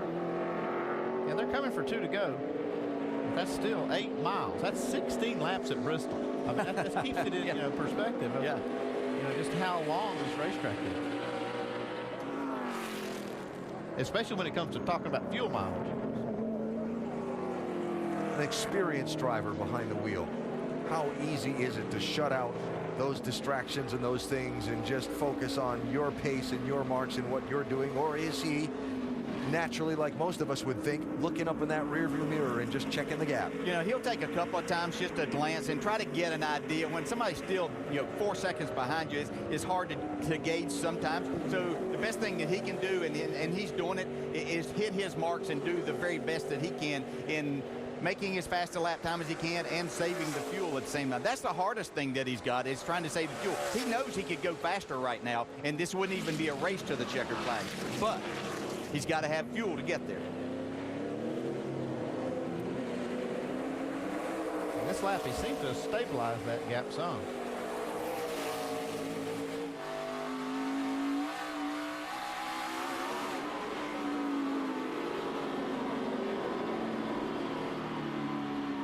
You can see the progression there.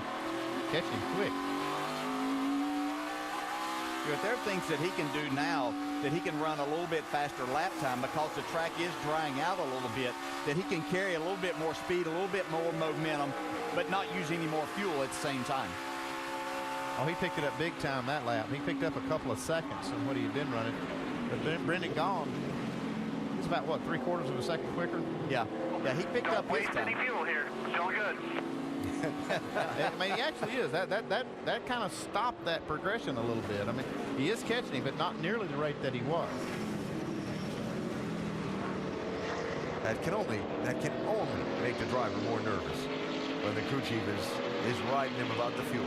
Yeah, it definitely does. You just have to stay focused on what you're doing and hope that you've done all the right things before in getting yourself to this point.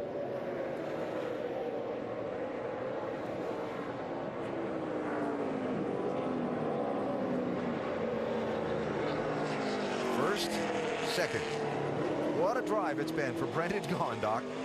And back on March 12th of this year, Brendan lost his beloved grandfather, John Jackie Gaughan, the noted hotel and casino operator in Las Vegas back in the 50s. They dedicated this year to the memory of his grandfather, who basically helped Brendan get started years ago when he wanted to race locally in the Vegas area. It is his grandfather's name they have above the door. It doesn't say Brendan Gaughan. It says John Jackie Gaughan, where the driver's name normally is. He said, "We want to win one for Grandpa." How emotional this would be. And imagine what he's thinking about right now, saying, if I can just get there, how special this would be for our family. It certainly would be, and he's got a chance. Justin Marks pulling off. Probably out of fuel. Is it going to bring out a caution?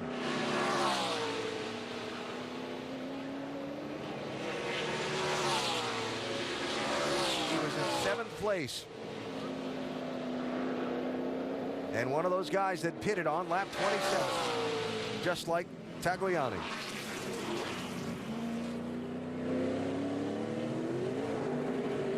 Caution is out for the stopped 31 car. Full course caution. Gotta think that's bad news for Tagliani. I don't think he has enough fuel to go extra here. I think Brian Scott be in the same position.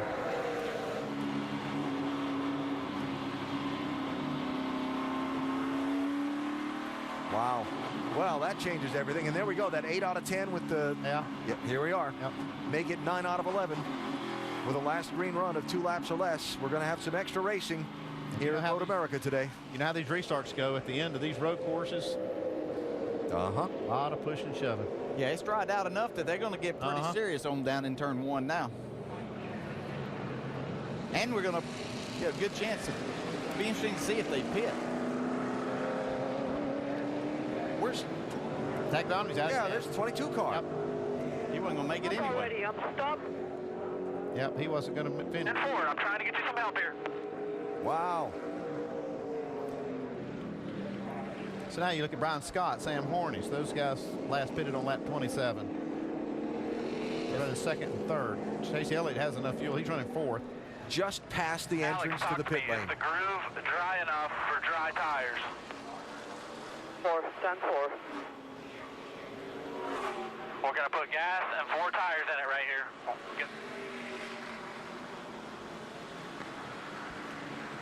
Wow, what a turn of events.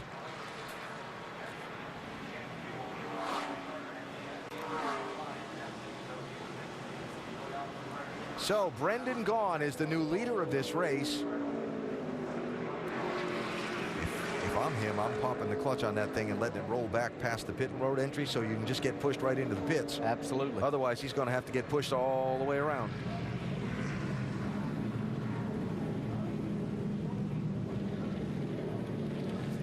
Well, Brendan Gaughan finds himself leading Brian Scott here into the final laps of this one, and it has not been an easy day for the Las Vegas native. No, it hasn't. He's been off-road quite a few times. He's got stuff on the grill, had to come in, make unscheduled stops.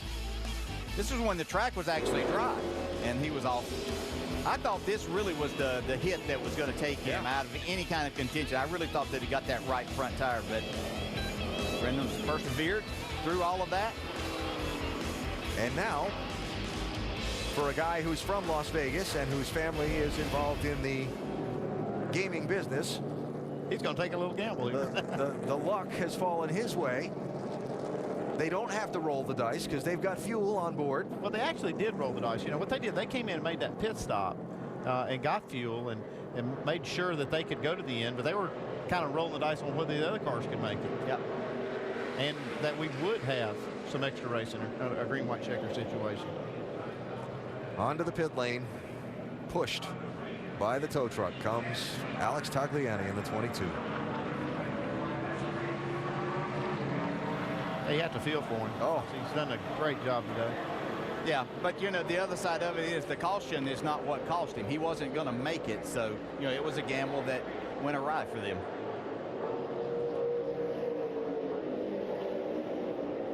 So we'll be watching carefully to see if they put slick tires on that 22. Yeah, I heard him say that he thought it was dry enough for slicks. And in the meantime, Brendan Gaughan and company are out there leading this race, trying to figure out how they can get to the finish line first and take home that trophy. Scotty, I'm saying turn 1 dry or no? No way. Race line's wet. There's mist off your tires the whole way around the corner. Still real wet going down into turn 2, Shane. Not wet like, you know, it's pouring rain, just it's still wet. All right, these guys will be ready. You decide if you want them, we'll come for them. Shane Wilson, the crew chief, putting that on the driver. If you think we need the dry tires, we'll come for them. Yeah, it's hard to tell from our vantage point, but I still think that the racetrack is probably too wet to put on slicks. My call right now, if I'm on the box, is to stay out on these tires and take what you get. You're going to be racing more right here because somebody else is going to run out of fuel here. Can they get far enough off of out of the racing line that it's not going to create another caution? We'll just have to see. Jamie? Alex Tagliani still not fired, so he's going to need a little help now. He's trying to crank it right now. They're putting the slicks on. Still hasn't turned over. Still trying to get this car started. How heartbreaking for Alex Tagliani. Won his one and only career race here 10 years ago when CART led 19 laps today. He has it fired. Now all he can do is go all out, try to gain some positions here. Looks like he will restart about 23rd, tail end of the lead lap cars. They've pitted with the Red flag out. That means the pits were closed. Still trying to fire it. Alex Tagliani hasn't raced one of these cars since 2012. Raced at the Indy 500 less than a month ago. These cars are much different. Coaching him the whole way. Good enough. He's out. But man, what a heartbreak, Alan. Yeah, what's going on right there, you can hear the car running. He was basically running on the fuel from that bottle that they were squirting into the engine to keep it running. It takes a good while for that to pull the fuel all the way up there and get solid fuel pressure and all the air out of the fuel lines. So that's why they were waiting so long. You might find that this isn't quite as dry as what they were hoping it was going to be to put those one thing he slicks back on. He can go around. He doesn't have anybody in front of him. He can kind of test the racetrack a little bit. See if he can stay on while he's testing. Yeah, we saw Brian Scott run off from doing that earlier, didn't we? Yeah, that was with the rain tires. Brian Scott stopped at the same lap that Tagliani did. Doc? Now I'm showing fuel pressure, so I don't know, but it just boggled and about died on me. You think we come? Yeah, we need to come if that's real. Yep, he's going to come because the fuel pressure basically is fluctuated. And he said just a moment ago it shut off. I think I'm completely out. So he was coasting. He's going to try to get up here. They're going to put some Sunoco gasoline in it, try to get him restarted. And so he would not have made it had we gone green, but they rolled the dice anyway. And they said, let's go ahead and come in now and put some fuel in it. As you see, Sam Horning's also coming down pit road. Brian Scott will get a couple of seconds of fuel, and they're considering a tire change. We'll watch them here as they come in, and they're going to put slicks on the 2 car and see if he can come from the back of the field with the slick tires on here over the final 3 laps. Okay. Doc, Sam Hornish believed it was still too wet to go on the slick tires, so they're going to put a new set of rain tires on Sam's car, fill it full of Sunoco fuel, and send him back out. They were not going to make it. Adam Stevens said if the 22's out, we're going to be out too, so they had to bring Sam down pit road from 3rd place.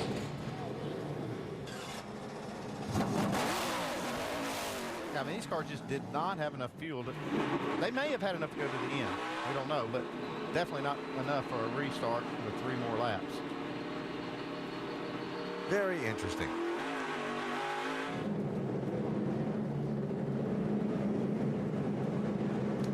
So this has really shuffled up the running order of this race.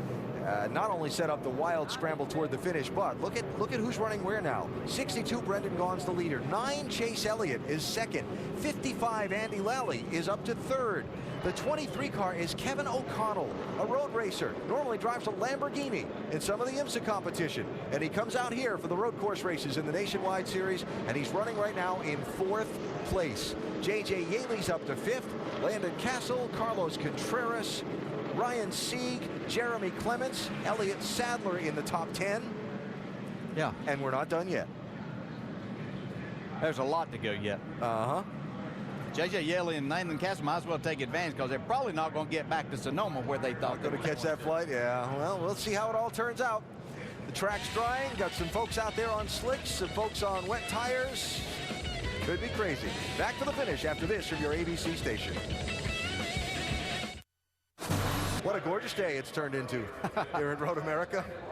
If you're just joining us, most of this race has been run in wet conditions. We were delayed an hour because the track wasn't wet enough for the wet tires and wasn't dry enough for the slick tires. Then we went racing. At about halfway, the big rains hit. They went to the wet tires.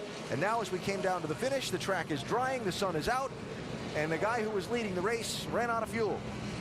And now puts Brendan Gaughan at the head of the stack. And his team looking on to see if they can find a way to lead these last couple of laps of racing and score the win, Doc. Let's ask Shane Wilson. Shane, how concerned are you? You're on the wet tires, and the track now is drying significantly. That worries you a lot? Oh, for sure. You know, we've had an up and down day, and I wish it would have went green. But, you know, they're going to be faster in some places, but there's still enough dampness out there that will be good in some spots. Where they want to run with those dry tires is still kind of wet. So it'll be a good race. We're not sure if we can hold them off or not, but we're excited to be leading and excited to have a good day. Dave Burns.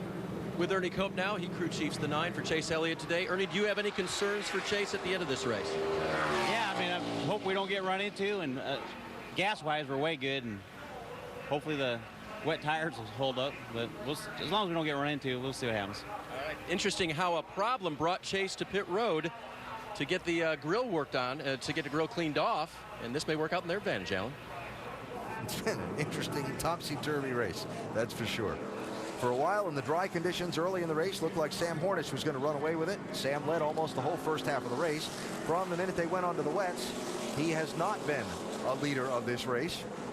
Tagliani led almost the whole stretch of the race on the wets until the strategy caught up with him and where the cautions have fallen. So Brian Scott on slick tires will be the first of the cars in that line in that condition, and he's out there in 21st place for the restart. Alex Tagliani has to start at the end of the line of cars because he pitted before the pit road was open, so there he is. Few laps. We get a couple more cautions and a couple more attempts at this, we'll have a shot. Which is possible. Yeah, and that's what he has to tell Tagliani, because he's starting at the tail. If it just goes one cycle here for a green-white checker, he's probably not going to get but a so-so finish. But if he can stay out of trouble, and there is more trouble, which I see some on the horizon, he could take advantage of these dry tires, because the track's going to keep getting drier and drier, too. So, green-white checker. The race has reached its scheduled distance under a caution condition. We'll throw the green here. If they get back around to the white flag without a caution coming out, the next flag ends the race, be it the checkered flag or a yellow flag. We'll see. Brendan Gaughan with Chase Elliott to his outside. Here we go.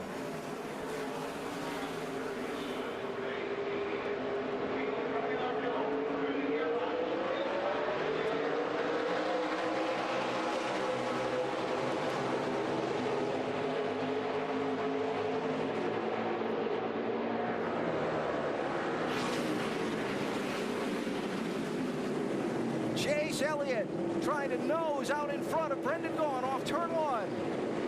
Clear, clear, clear. Yeah, I don't know if you cleared. Yep, just enough.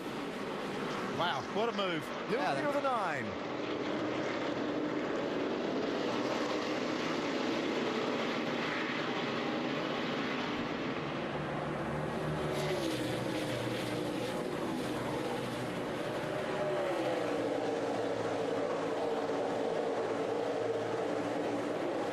Downhill to turn 5, off at a pushing and shoving spot in these late laps.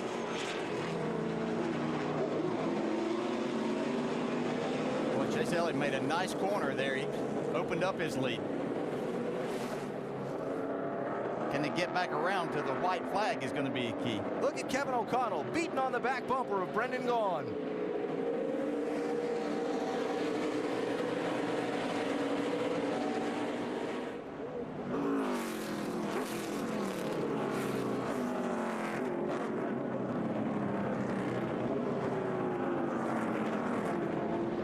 Brendan Gaughan making a run back at Chase Elliott now.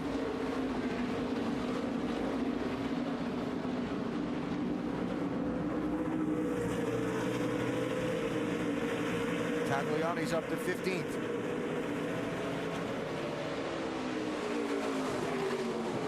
Still got a long way to go to come back around here to get the white flag.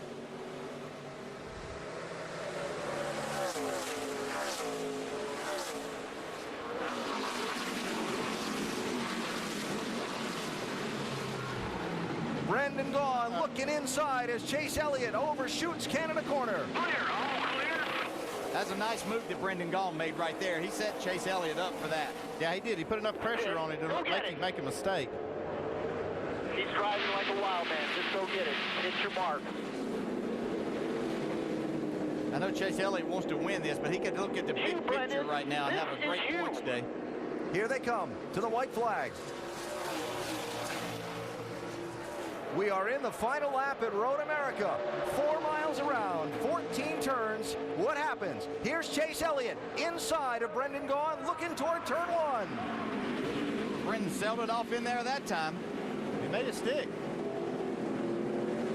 See a little bit of tire smoke now. See that fender starting to rub that tire. The faster that they start running, the more pressure they're putting on it.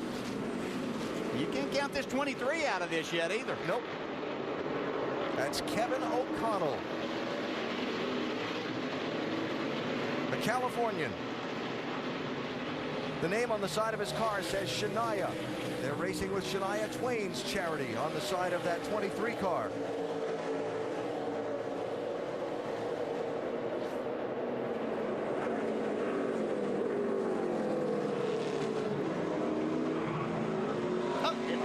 contact. Clear, clear.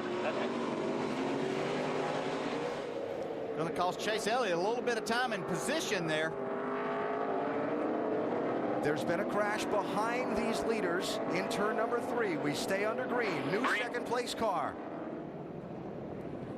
That's Jeffrey Earnhardt and Ryan Sieg, it looks like there. So O'Connell is up to second now behind Brendan Gaughan. Don't think he hasn't watched these NASCAR races on TV and knows that the bumper is fair game. Pulling away. He knows exactly what that's for. He is right there, too.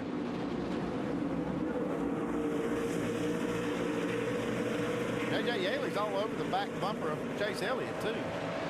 And look just behind him. Alex Tagliani is all the way up to 4th place and charging.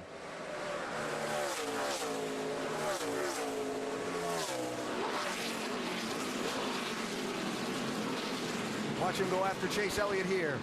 Oh, yeah. Not even a contest. Outside, clear. Knock him out of the way. Just a couple of corners left. Brendan Gaughan got a little gap. Does he have enough? Keep digging, you got him. Final quarter. Tagliani on the charge. Going to be a drag race up the hill to the checkered flag. 22 back there. You need to dig hard all the way to the line. Checkered flag is out. It's here. Brendan Gaughan has won a NASCAR Nationwide Series race.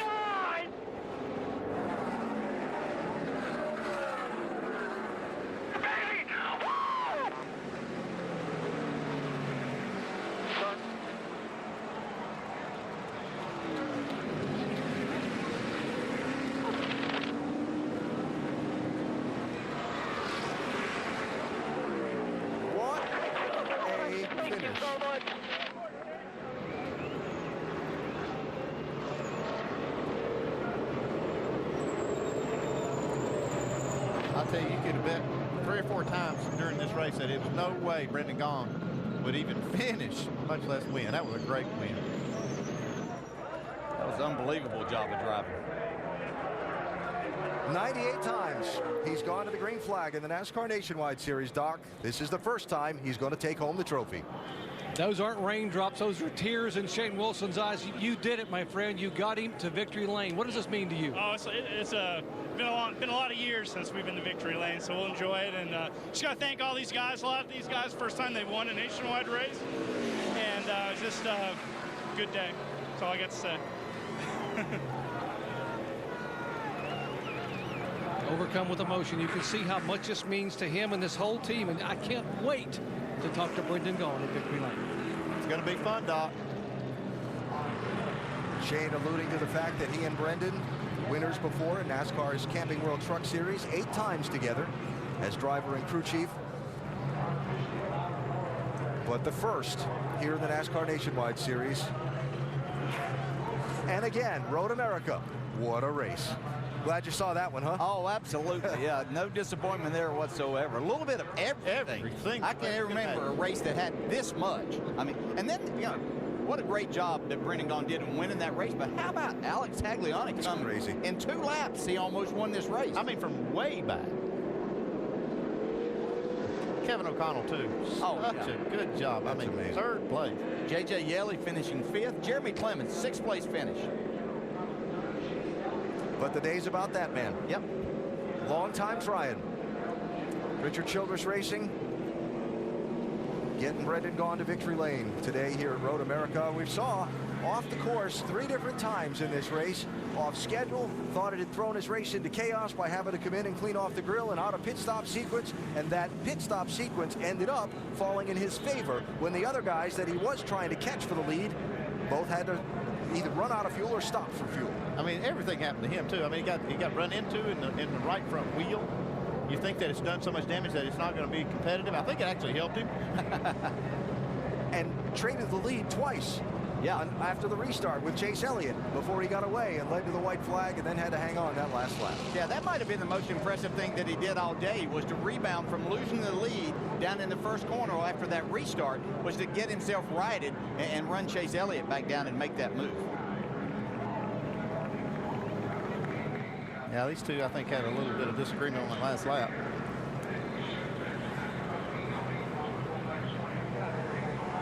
That's all good now.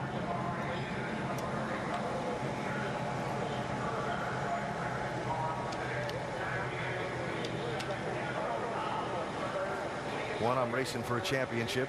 And one, I've got nothing to do but try and win this race.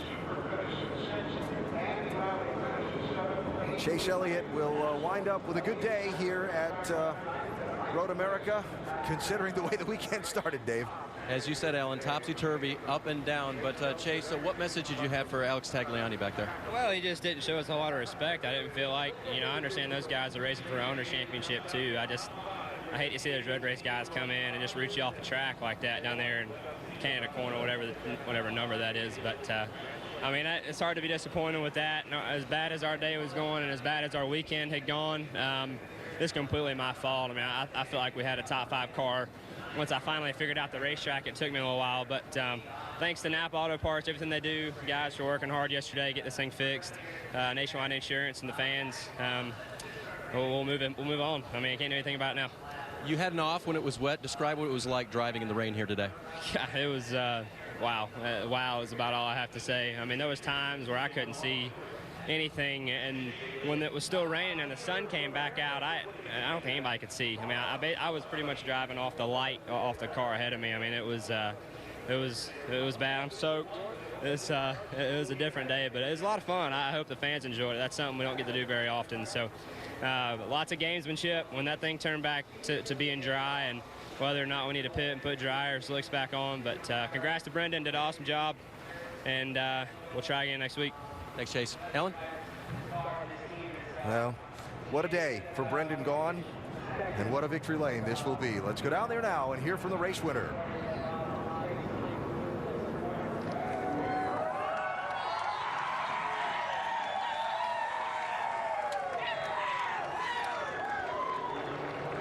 He buried his face in his hands in the car. You could see the tears down his cheek.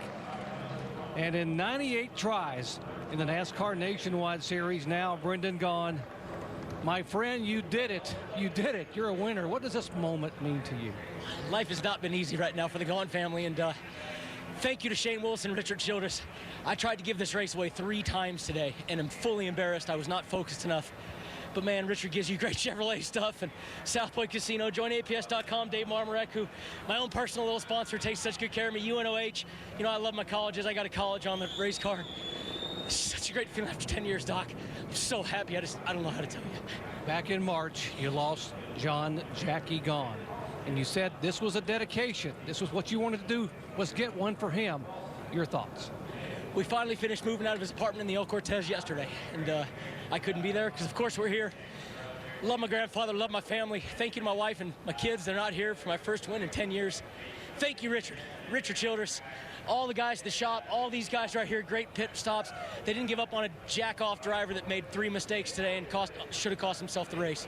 Thank you, Shane Wilson. It's been 10 years, and I'm back in victory lane with my old guru, Shane.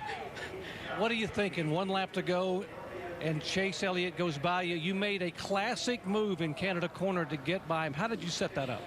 You know, Chase was, he doesn't have a lot of experience in the rain.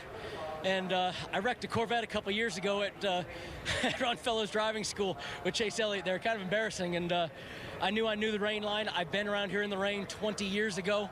So I was just hoping there was just enough water left for these Goodyear tires to hook up, and it did.